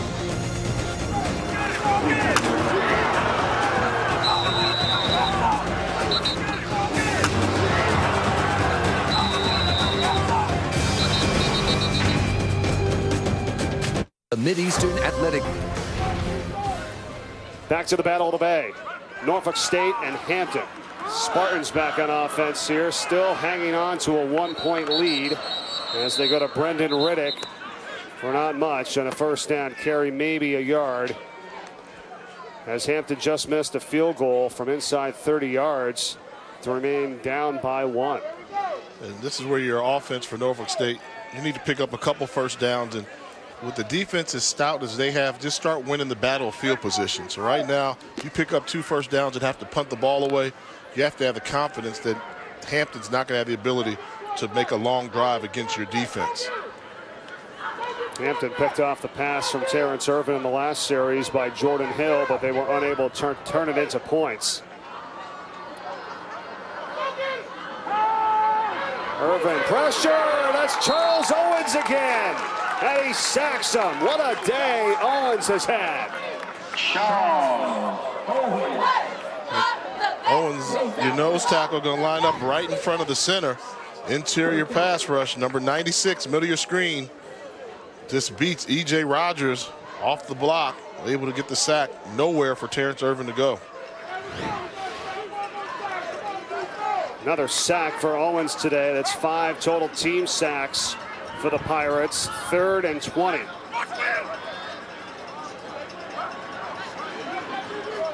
We'll keep it on the ground with Riddick, and he's going nowhere. Look at the gang tackling by Hampton defensively. They're fired up. On the carry. Keith McAfee leading the charge.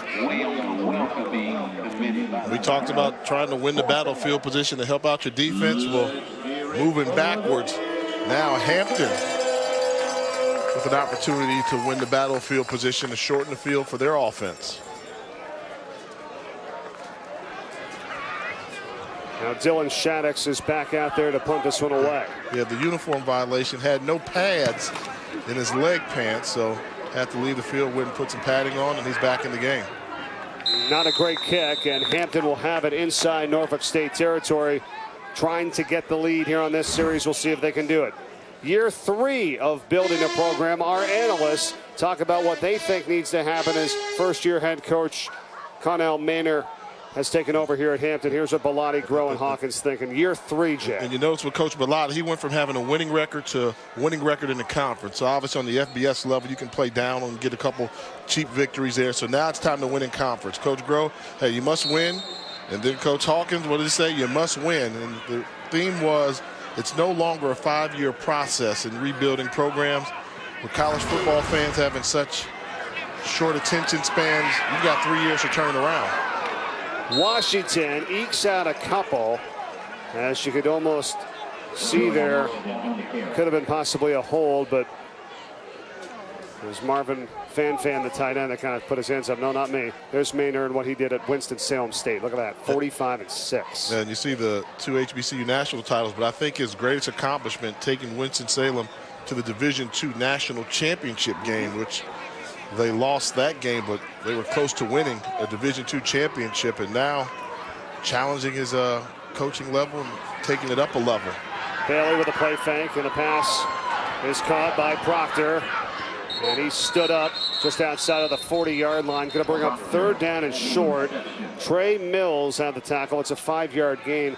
And also, Jay, really, what coach at this point, whether it be any level, has the patience for 5 years to kind of see where their team could be or where they would like their team to be? That's a long time. And I know you got to get your guys in, obviously. But and I think on this level, the FCS level, I think it's a 4-year, give them a full recruiting class, see which direction they're going, if they're hitting those goals in year 4, after you've had time to grow players for your program. But a great run here by Eric Carter Jr. for Hampton. Has the first and much more inside the 30-yard line. First set of downs. as we go under 2 minutes to go here in the third. And obviously there's different ways of doing it, and depending on what level you're at and what school, some places are set up more for somebody that's come in. Some you've got to build a little bit more there. I mean, there's a lot of different factors. And I would tell you, here at Hampton University, one thing that's known throughout the athletic community in HBCU football, their president, Dr. Harvey, he's going to give you everything you need to win. I mean, he's a huge sports fan. He's one of the few presidents I meet that he can tell you the starting point guard on the girls basketball team as well as the soccer team. Very active in sports, believes in well-rounded student athletes.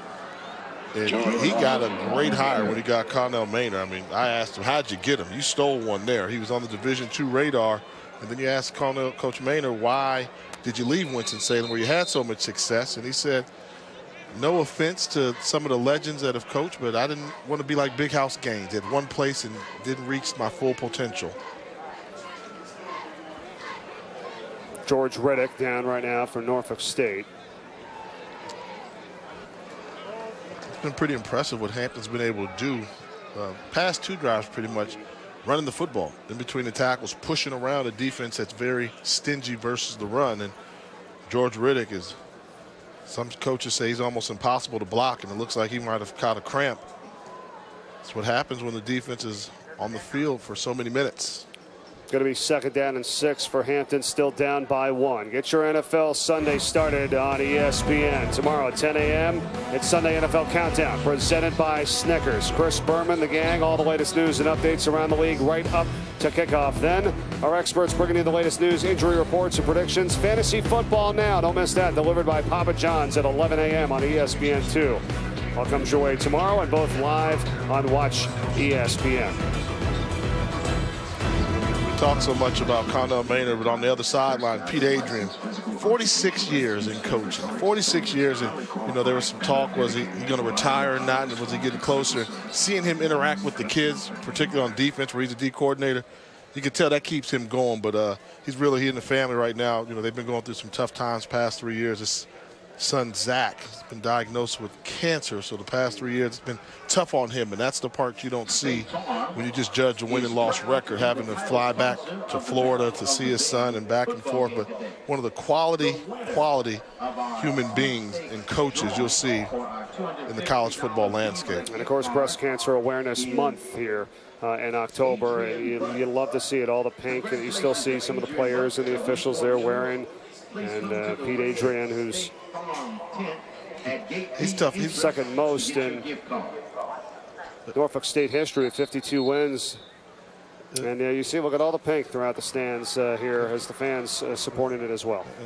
And Coach Adrian's been ahead of his time. I mean, the concepts he was doing with the 3-3 and the 3-4, now you see it all throughout the college football landscape. He's been doing it since the 70s, and he'll tell you that in a minute. Offset eye with Brailsford and Washington. A nice little combination of Jorian Washington and Eric Carter Jr. here in this third quarter. It's back to Washington, and he gets down to the 20, and it should be good enough for a first down. 6-yard run. And losing the helmet was Torian White. He's going to have to come out for at least one play. The transfer from UCLA. Yeah, they think Torian White's going to be a good one. You see him get up to that second level, get underneath the shoulder pads of Trey Mills, number 97. They really like him, and one of the recruits that Coach Maynor brought in, he said, you have to improve on the offensive line, but right now, this has been a surprise. I don't think most thought that Hampton would be able to push Norfolk around in the running game. Before the play, timeout. Before Hampton. the snap, timeout. Hampton, it's their second charge timeout of the half. It's a 30-second timeout. 28 seconds remain in the third, and Hampton is down to one timeout remaining. They've got to get points, you would think, Jay, on this. I mean, maybe that's what Maynor is saying. Hey, we got to take our time. We're inside the 20. We can't go through another red zone and not get points. No, sure. I mean, that's clearly it. I mean, they realize that both teams realize for Norfolk, we can't allow them to score too many points, so they called a timeout early in the game when Hampton moved the ball in the red zone just to try and limit them to a field goal. Now Hampton right now is saying, this is a close game, one-point game. We must make sure that we try and put a touchdown in because a field goal opportunity is not a given for the kicking game struggles that they've had. So I think it's smart call the timeout. But if it stays this close and you're down to one timeout going into the fourth quarter, hope you're not in that trail position where the clock becomes your enemy and not your friend.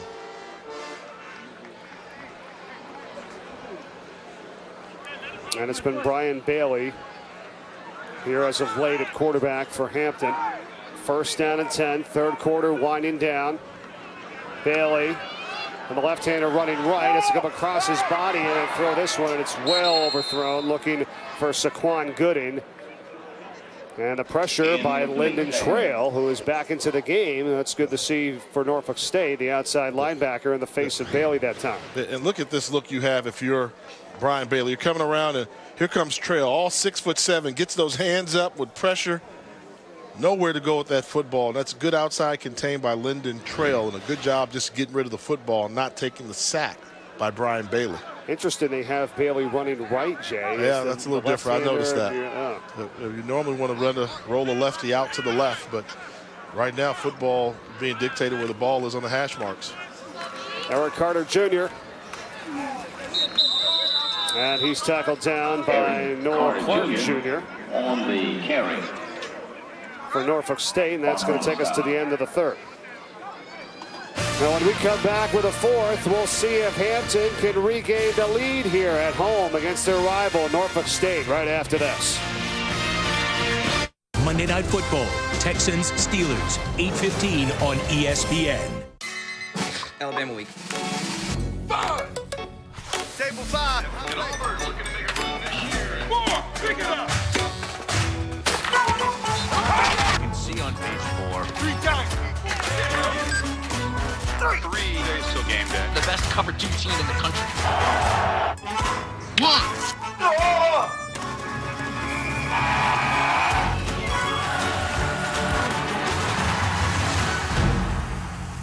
Yes, nice hit. Seriously, Dish is awesome. Now we can watch live college football anywhere. I know. It's like we're back in college. I wish. College? I can go back to college? Yeah. Every game day with Dish. I'm in. I think that's Heath Schuler. Did someone say college? The multi-sport pack featuring NFL Red Zone from NFL Network is now included in our best packages. Get the most football anywhere with Dish. Welcome back to College Football Primetime, presented by McDonald's. And now let's take a look at Bringing the Flavor, brought to you by McDonald's here today in Hampton, Virginia.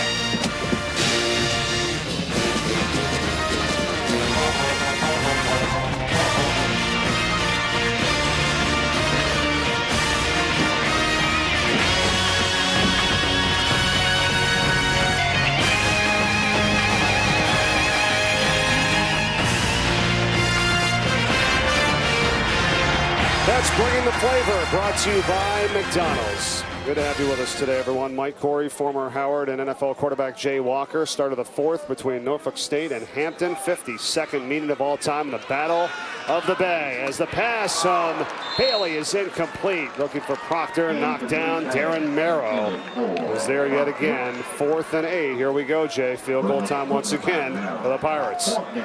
Hopefully they can make this one and give themselves a lead after the last drive had a missed field goal.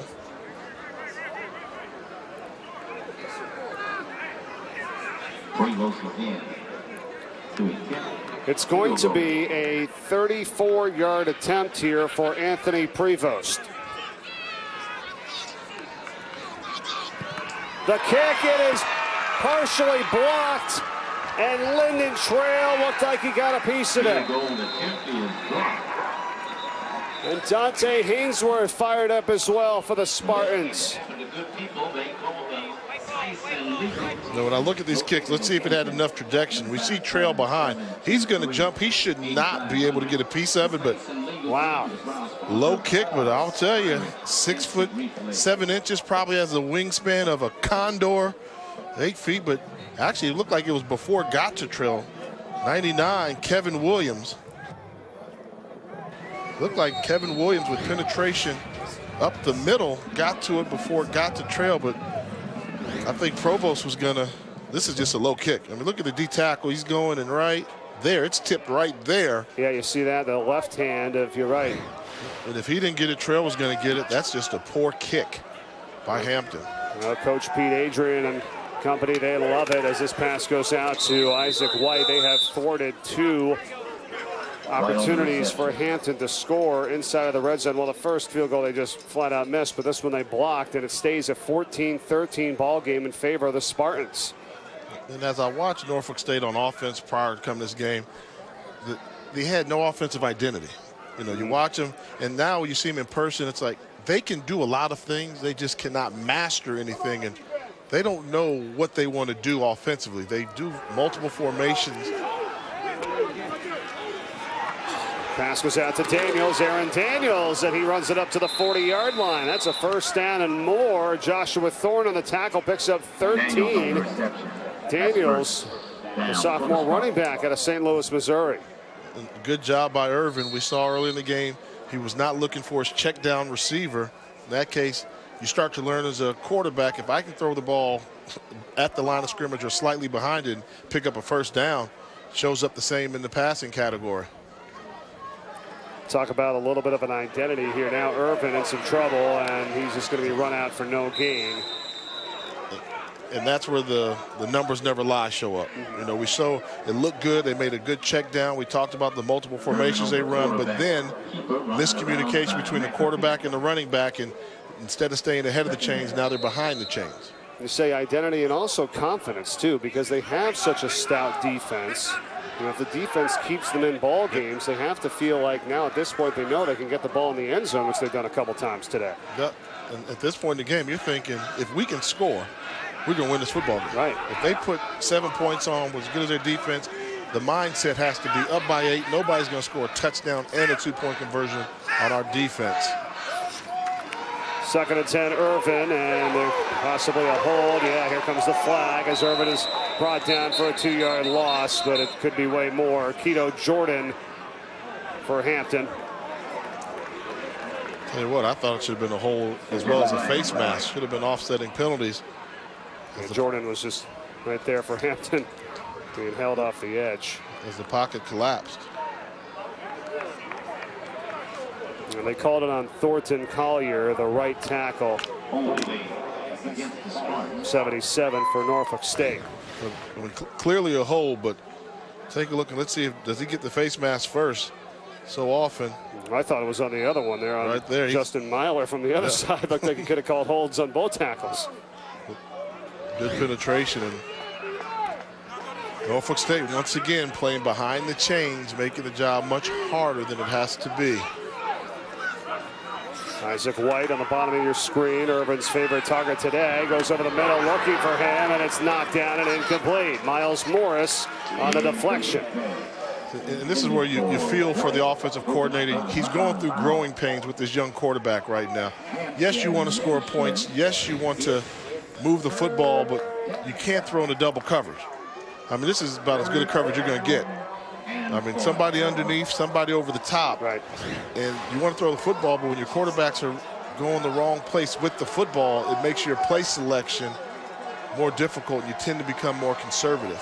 Norfolk State just 2 of 9 on 3rd down today. Irvin, pressure again, gets out of it this time, and now he's not going to get away. At the 30-yard line, brought down by Miles Grooms, the defensive end. 4th down for the Spartans. Miles Groom, number 8, takes on 2 blockers, and as Irvin tries to escape the pocket, great vision, makes the tackle, limits the game. Dylan Shaddix, the punter, 4th and 20. See if Hampton can set up some type of return with Rashad Riddick. 1 bounce.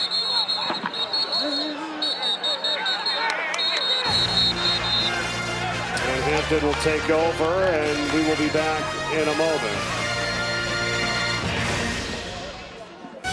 ESPN is your home of the new college football playoff.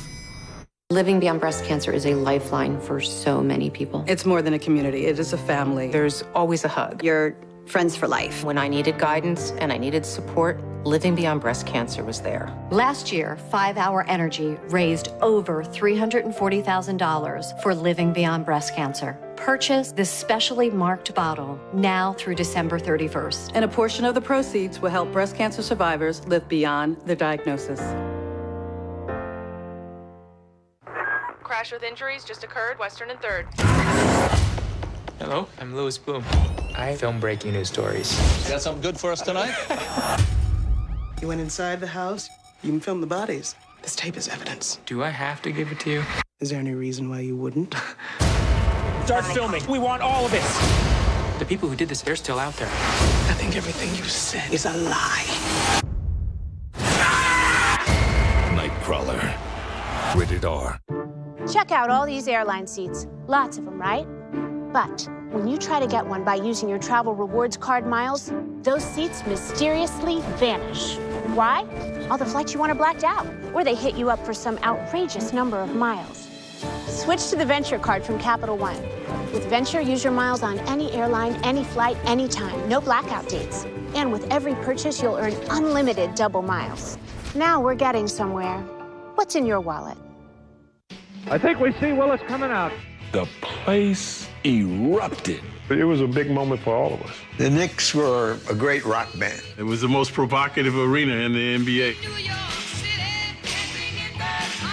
They didn't play as individuals, they played as a team. It was a remarkable time in New York. What if I told you the Garden was a party?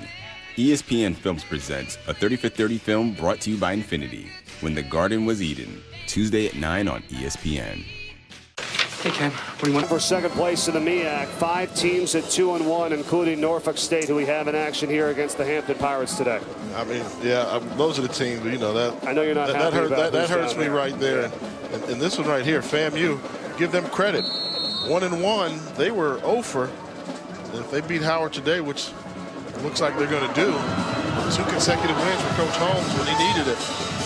Washington eluding tacklers and scoots out of bounds to the far side to bring up 2nd down and 9. Not much. And Norfolk State really needs this victory right now. They want to have a shot at winning the MEAC and getting the automatic bid to the playoffs because they play South Carolina State and Bethune-Cookman, who are some of the front runners. And that loss versus Delaware State at homecoming last week. Oh, you know they wish they could have that back. Yeah, think about that. They could be 3-0. Here's Washington after the little toss. Approaching the 34-yard line, is taken down there. Here's a look at Norfolk State's schedule the rest of the way after today. Florida A&M. There's the Bethune-Cookman game right here on ESPNU. It's a home game on the 6th, and then they'll close it out against South Carolina State. Much improved North Carolina Central Ball Club and South Carolina State, but in the Mid-Eastern Athletic Conference, not all the teams play each other. So for Norfolk, the team that's missing on their schedule they don't play, North Carolina A&T. Third down and 4 for Hampton from the 34. Big play here for them. And Bailey, and he is going to be up to the 39. Yeah, he's got the first down. Justin Gann on the tackle. Bailey, who got hit earlier, has the cut on his right above his right eye. Quarterback draw, sells it 1-2, then gets some momentum. Nice block getting to the second level. Torian White, who we've been talking about, he's going to be a good one. You can tell why they had excitement about him joining the program. Bailey had to go out because he lost his helmet, so maybe that right now the only way J.J. Williamson can get back onto the field, because we haven't seen him in quite some time. They're just going to hand it off.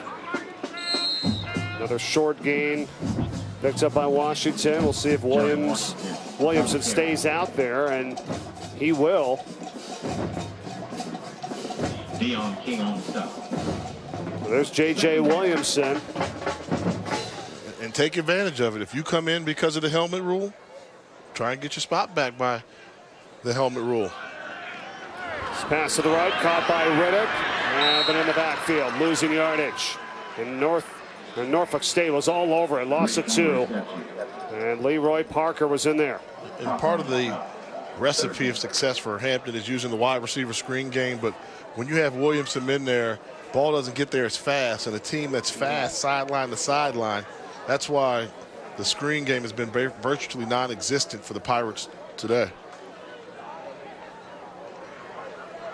Tough situation. Be careful if you're Hampton. Now, Williamson doesn't have the ability to really throw the ball effectively downfield. 3rd and 10. Pressure. And a little bit gimpy, it looks like, as he runs over to the sideline. So, you know, maybe he's even banged up a little bit there. It's going to bring up 4th down. They'll have to punt. And you know, you live with that. You know, freshman quarterback, younger, inexperienced, throws an interception when they play good defense and gives Norfolk State a short field. Now you still have over 9 minutes in the game. Try and pin the Norfolk offense back and maybe get the chains going in your advantage. Yeah, that just didn't look like a great series there for Hampton, to say the least.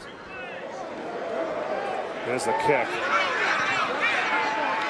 Good job by Faber-Kinney, but they didn't have anybody down there to try to down it, so it goes into the end zone. And we've seen some miscues here today, and it started right from the opening kickoff, Jack. Yeah, the wind was a factor there, and they put the ball on the turf early on. That's how they opened up the football game. Then Norfolk State, they gave it right back to them. They've had their issues protecting the football, but they came up with a turnover. So with one really good defense on the field taking on a suspect offense, after the first quarter, it's gone about as expected. Yeah, an interception for each team, blocked field goal. I mean, a lot of stuff happening here today, and 5 sacks by Hampton. So, you know, we talk all about the Norfolk State defense. I mean, what about, you know, Hampton defensively? They've got to the quarterback. Here's Irvin's pass. And it's a short pickup this time by White, and he's needing attention now. White on the reception, met immediately by Lorenzo Field. 8th catch, 108 yards today for Isaac White. And this is the instance where the defense for Norfolk is on the sideline screaming, give us a little help. Right. We need more than a 1-point cushion. We've done our job. We don't want this to have to come down to last series, Hampton picking up a couple first downs and a field goal, try to win it. Defense has done their job every week for Norfolk State. Here's Irvin, and that's going to force a 3rd down and about 4.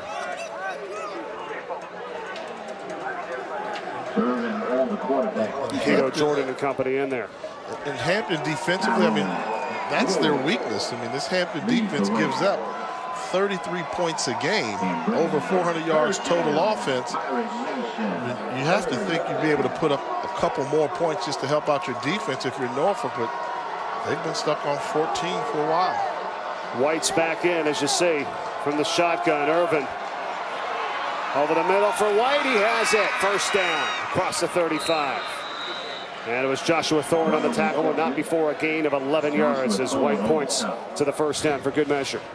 Well, they do a good job of lining him up on the solo receiver side of the field, finds a soft spot of the zone coverage, and Irvin makes a nice throw to his favorite target. How about Irvin today? 19 of 28 passing, 273 yards. He is approaching the 300-yard mark.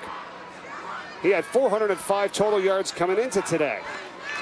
A bit of a jump by Hampton defensively. Don't see a flag. Here's the pass out.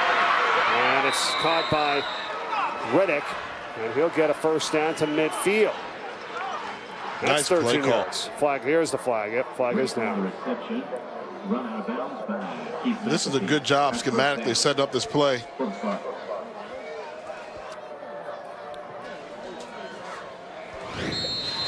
You're going to see them. Watch the job they're going to do of sliding the offensive lineman over here to set up a little entourage lane. This is how you free up the screen runner. Slip screen. Get out there, send an entourage, set up the blocks. Good timing, get to the 2nd level. That's Thornton Collier, number 77, did a good job of passing off the man and getting up to make a block. There was no flag down, so now it's to Riddick here for Norfolk State, and he is brought down for a loss of a yard. It'll be 2nd down and 11. We are under 7 minutes to go here in the 4th. It was very impressive by Norfolk State today. Their true freshman quarterback, Irvin. And I agree with you, Jay, in terms of their defense thinking, okay, we've done enough here. Offensively, you have moved the football 14 points, could almost be maybe double at this point. Maybe on this drive. Irvin pump fakes. Nobody open. Pressure. Now he lofts it for Riddick. He gets free, and he has the first. It goes out of bounds at the 32-yard line. What a job to keep the play alive, and Brendan Riddick from out of the backfield. He just kept it going. Found a read. He didn't like it. You think get rid of it, but there was no pressure. He has the ability to come back against the grain of the defense, and great recognition to separate from the linebacker by Brendan Riddick when he realized the linebacker was looking in the backfield, Frank Morlock. The second leading rusher and receiver is Riddick this season for the Spartans. And now you can take your time, use the clock a little bit. You still want to score, but you also want to take that clock down a little bit where in case you have to settle for a field goal attempt, you don't leave the Pirates much time on the clock. Keith Johnson in motion. Riddick the carry this time to the 30. Well, you're right, Jay, and that too, I think, pretty good game management by Norfolk State today as well, too. Yeah, but we've been talking about the numbers and the lack of offense, but it's very difficult to call a game. If you're an offensive coordinator, what do you call? Right now in this situation, you have the lead. Yes, you want to put a touchdown on the board, but you also realize you've got a defense that's great. You need to milk the clock down a little bit, so it's so tough. It's a double-edged sword, but it's still a tremendous luxury to have a fantastic defense that you can rely upon week in and week out. They could have taken a few more seconds, but instead now they want to take a shot for the end zone. Caught White, touchdown! Isaac White, Norfolk State from Terrence Irvin.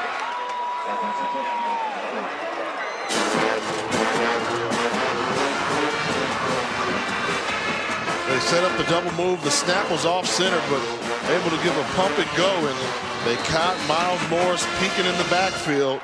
Good job by White of coming back to make the reception.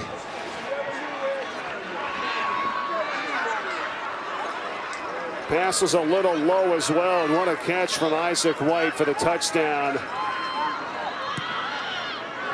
Extra point kick is good. It's an 8-point separation. Isaac White with his 10th catch, 150 yards, 2 touchdowns. The celebration for Norfolk State.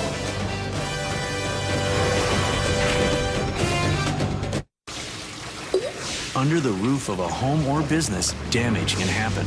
When it does, turn to the specialists who put help in the palm of your hand. The Ready app and emergency response plans from 1-800-SERVPRO, like it never even happened.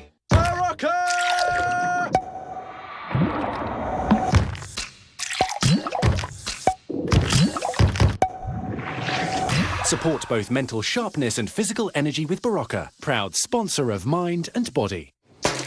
When you told me about this Candy Crush game, at first I thought, so what? But now I can't stop playing. Comprehensive. Getting lost.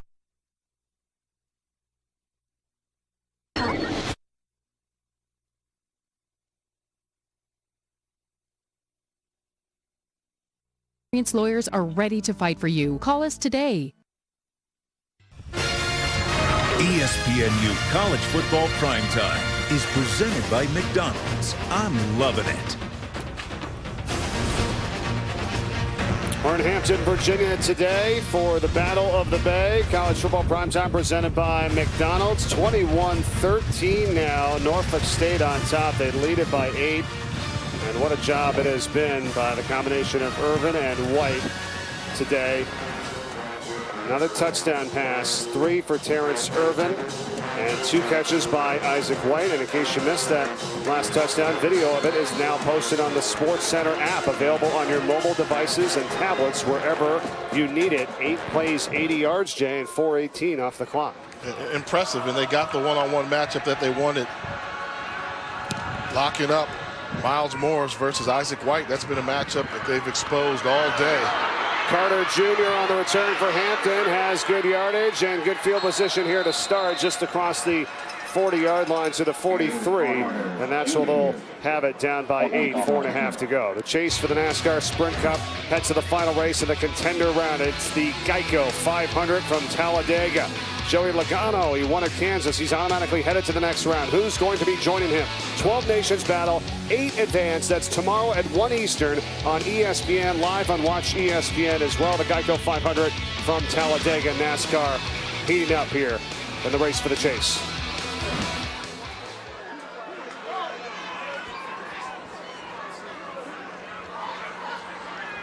Four and a half left. Fourth quarter, 1 possession ball game. Hampton ball, they go to Washington.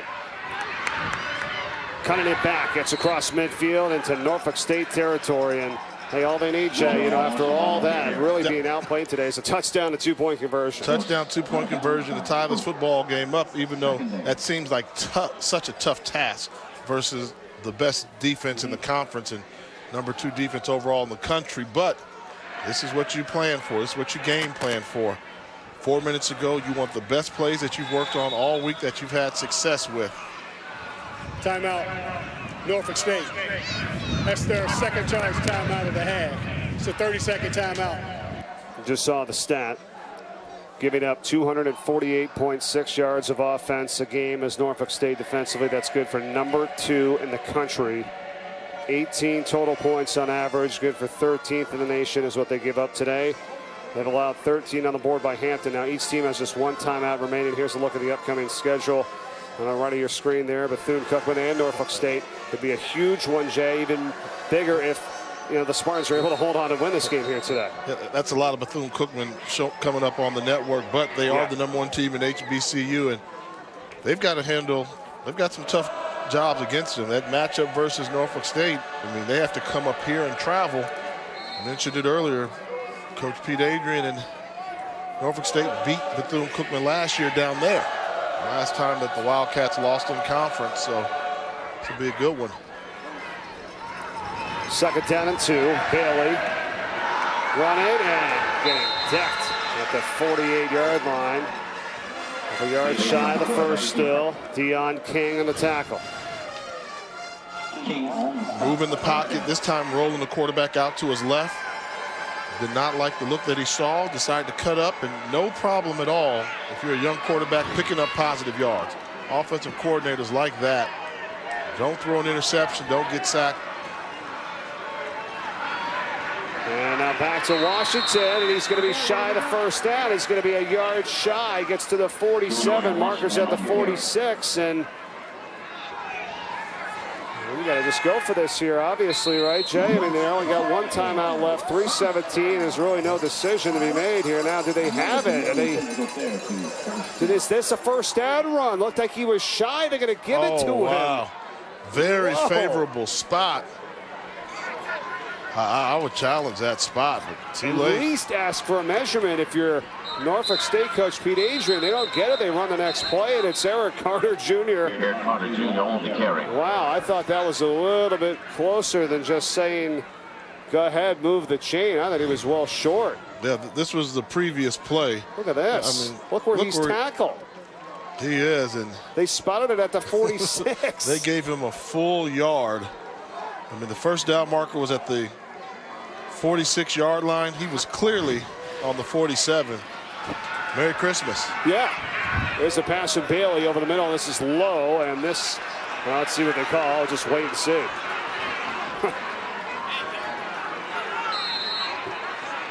They call it a catch. 1st and 10. Ruling on the field is a completed pass. The play is under further review. That's a good idea.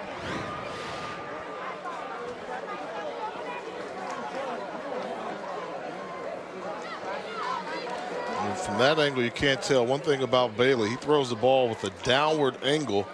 Most of the passes have that downward release. This should. Yeah, I mean, this looked pretty good to be a complete catch. I'm not so much worried about this one. I don't know. That right there might have been the best look, but the umpire was right there. But if you slow it down, should be able to see. He's going down. a little bit too far away to see, but I'm trying to see where's the ball end up.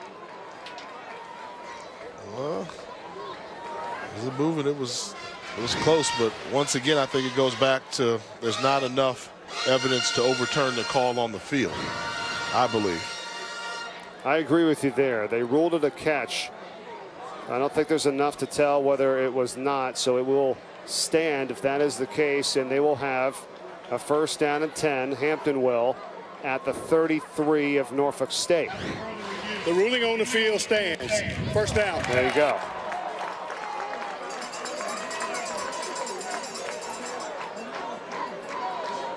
Bailey just 3 of 10 passing for 44 yards. Goes back still to like what a break today. What a break Hampton caught on that spot. They would have been facing 4th and 1 versus a very tough defense. Instead, the drive stays alive and Pirates are on the move. Bailey now. Pressure. Bailey cannot get away. Sacked back at the 39-yard line. It was Kevin Williams. Bailey on the quarterback keeper. Deion King, and there's an injured player down.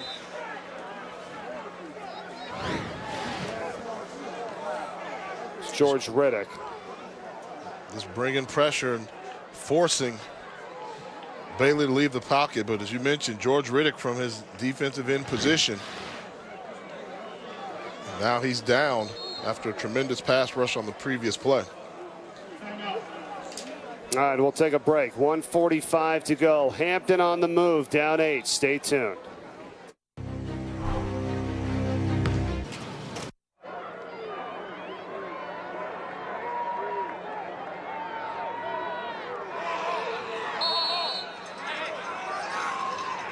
They are at the 38-yard line, down 8. Each team with 1 timeout remaining. Bailey, his pass is deflected. And was that Kevin Williams yet again? Number 99, looked like it was. He had the sack, he has this deflection, and now Norfolk State defense coming alive. They're making the play. If you can't get to the pass rusher, what do? Leave your feet. 2 Spartan defenders there. Now third and 15. On one of these plays, I'm getting the football to Jordan Washington. Yeah. Most explosive player in the field. You don't have to hand it to him, but get him out in the passing game on a swing route, choice route. Clearly, you've got 2 downs to pick up 15 yards, and I think he can get it in a hurry. He's to the left of Bailey. And now Bailey working over the middle, and the pass is caught by Rashad Riddick, and that's not going to go far. And it's going to be 4th down. Darren Merrow for Norfolk State. Yeah, and they tried to use Washington this time as a decoy. He's going to come this way, and he's going to bring defenders with you, and they're going to try a slip screen in this way. Problem is, they did not fool Norfolk State. They stayed with them in man-to-man coverage. Great individual effort by Darren Merrow. It's going to come down to this. 4th down and 15. Now flags fly. They are counting the players on the field. Is there too many men? We shall see. 1:02 left in the 4th. Daryl Davis, our referee, as Mike hasn't been. Substitution infraction. Hampton, 12 players on the field. 5-yard penalty, 4th down. That's it. Look at that, Jay. Yep, that's a mental mistake there. I mean, 12 men in the huddle, not knowing the personnel grouping, and unfortunately, we talked about earlier, using those timeouts early for Hampton. Now, I'm sure they wish they had at least an extra timeout to assure they get the ball back, but they don't. Ball game on this play. This is it. 4th and 20 for Hampton. 5 penalties today for them, 51 yards, 7 for 81 for Norfolk State. And if they could just stop them here. They've got a 3-1 in the MEAC.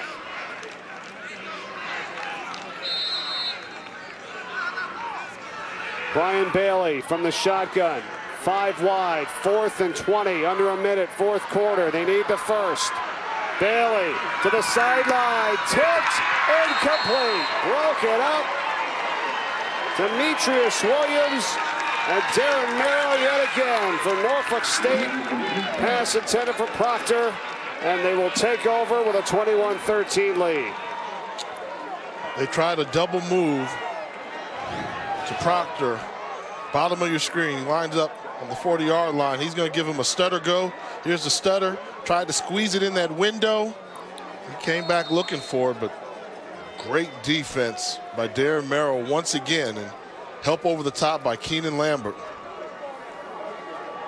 Merrill knocks it down. He leads the team with 7 pass breakups now in the season, and all they have to do is take it to a knee, and how fitting for Terrence Irvin, the true freshman quarterback out of Richmond, Virginia. What a day he has had. He came in 40 of 79 for 405 yards and 1 touchdown, 4 interceptions. Their offense hasn't been able to score. Nothing was happening today, Jay. 22 of 31, 335 yards, 3 touchdowns, 1 pick. He leads them to victory 21-13. He did a good job of getting the ball to their best playmaker on the field today, Isaac White. And that's what you need. You need a receiver to step up and help out the young freshman quarterback. But more impressively, I think there's something he can learn from. Although he had a great game, there's some things you can go back and coach up and improve in his progression as your starting quarterback.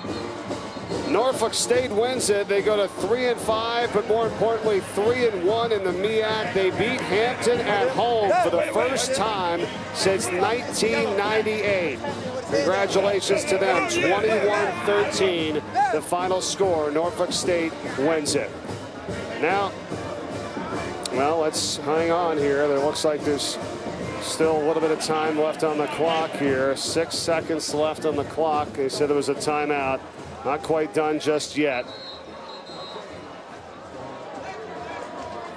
So they'll just have to run one more play, take another knee, and that's it. Well, this is a Hampton team that we're continuing to see improve. So I think that's something that they have to be positive. They got a good scheme in place, good coaches. Their best football is ahead of them as they continue to gel. And now that will do it. Officially the final, 21-13, Norfolk State over Hampton in the Battle of the Bay here today. And they get it done. An 8-point victory to go to 3-1 in the MEAC, setting themselves up for the rest of the schedule, including 2 of the top teams. That's it for us. For Jay Walker, Mike Corey. Now let's go to Sports Center U.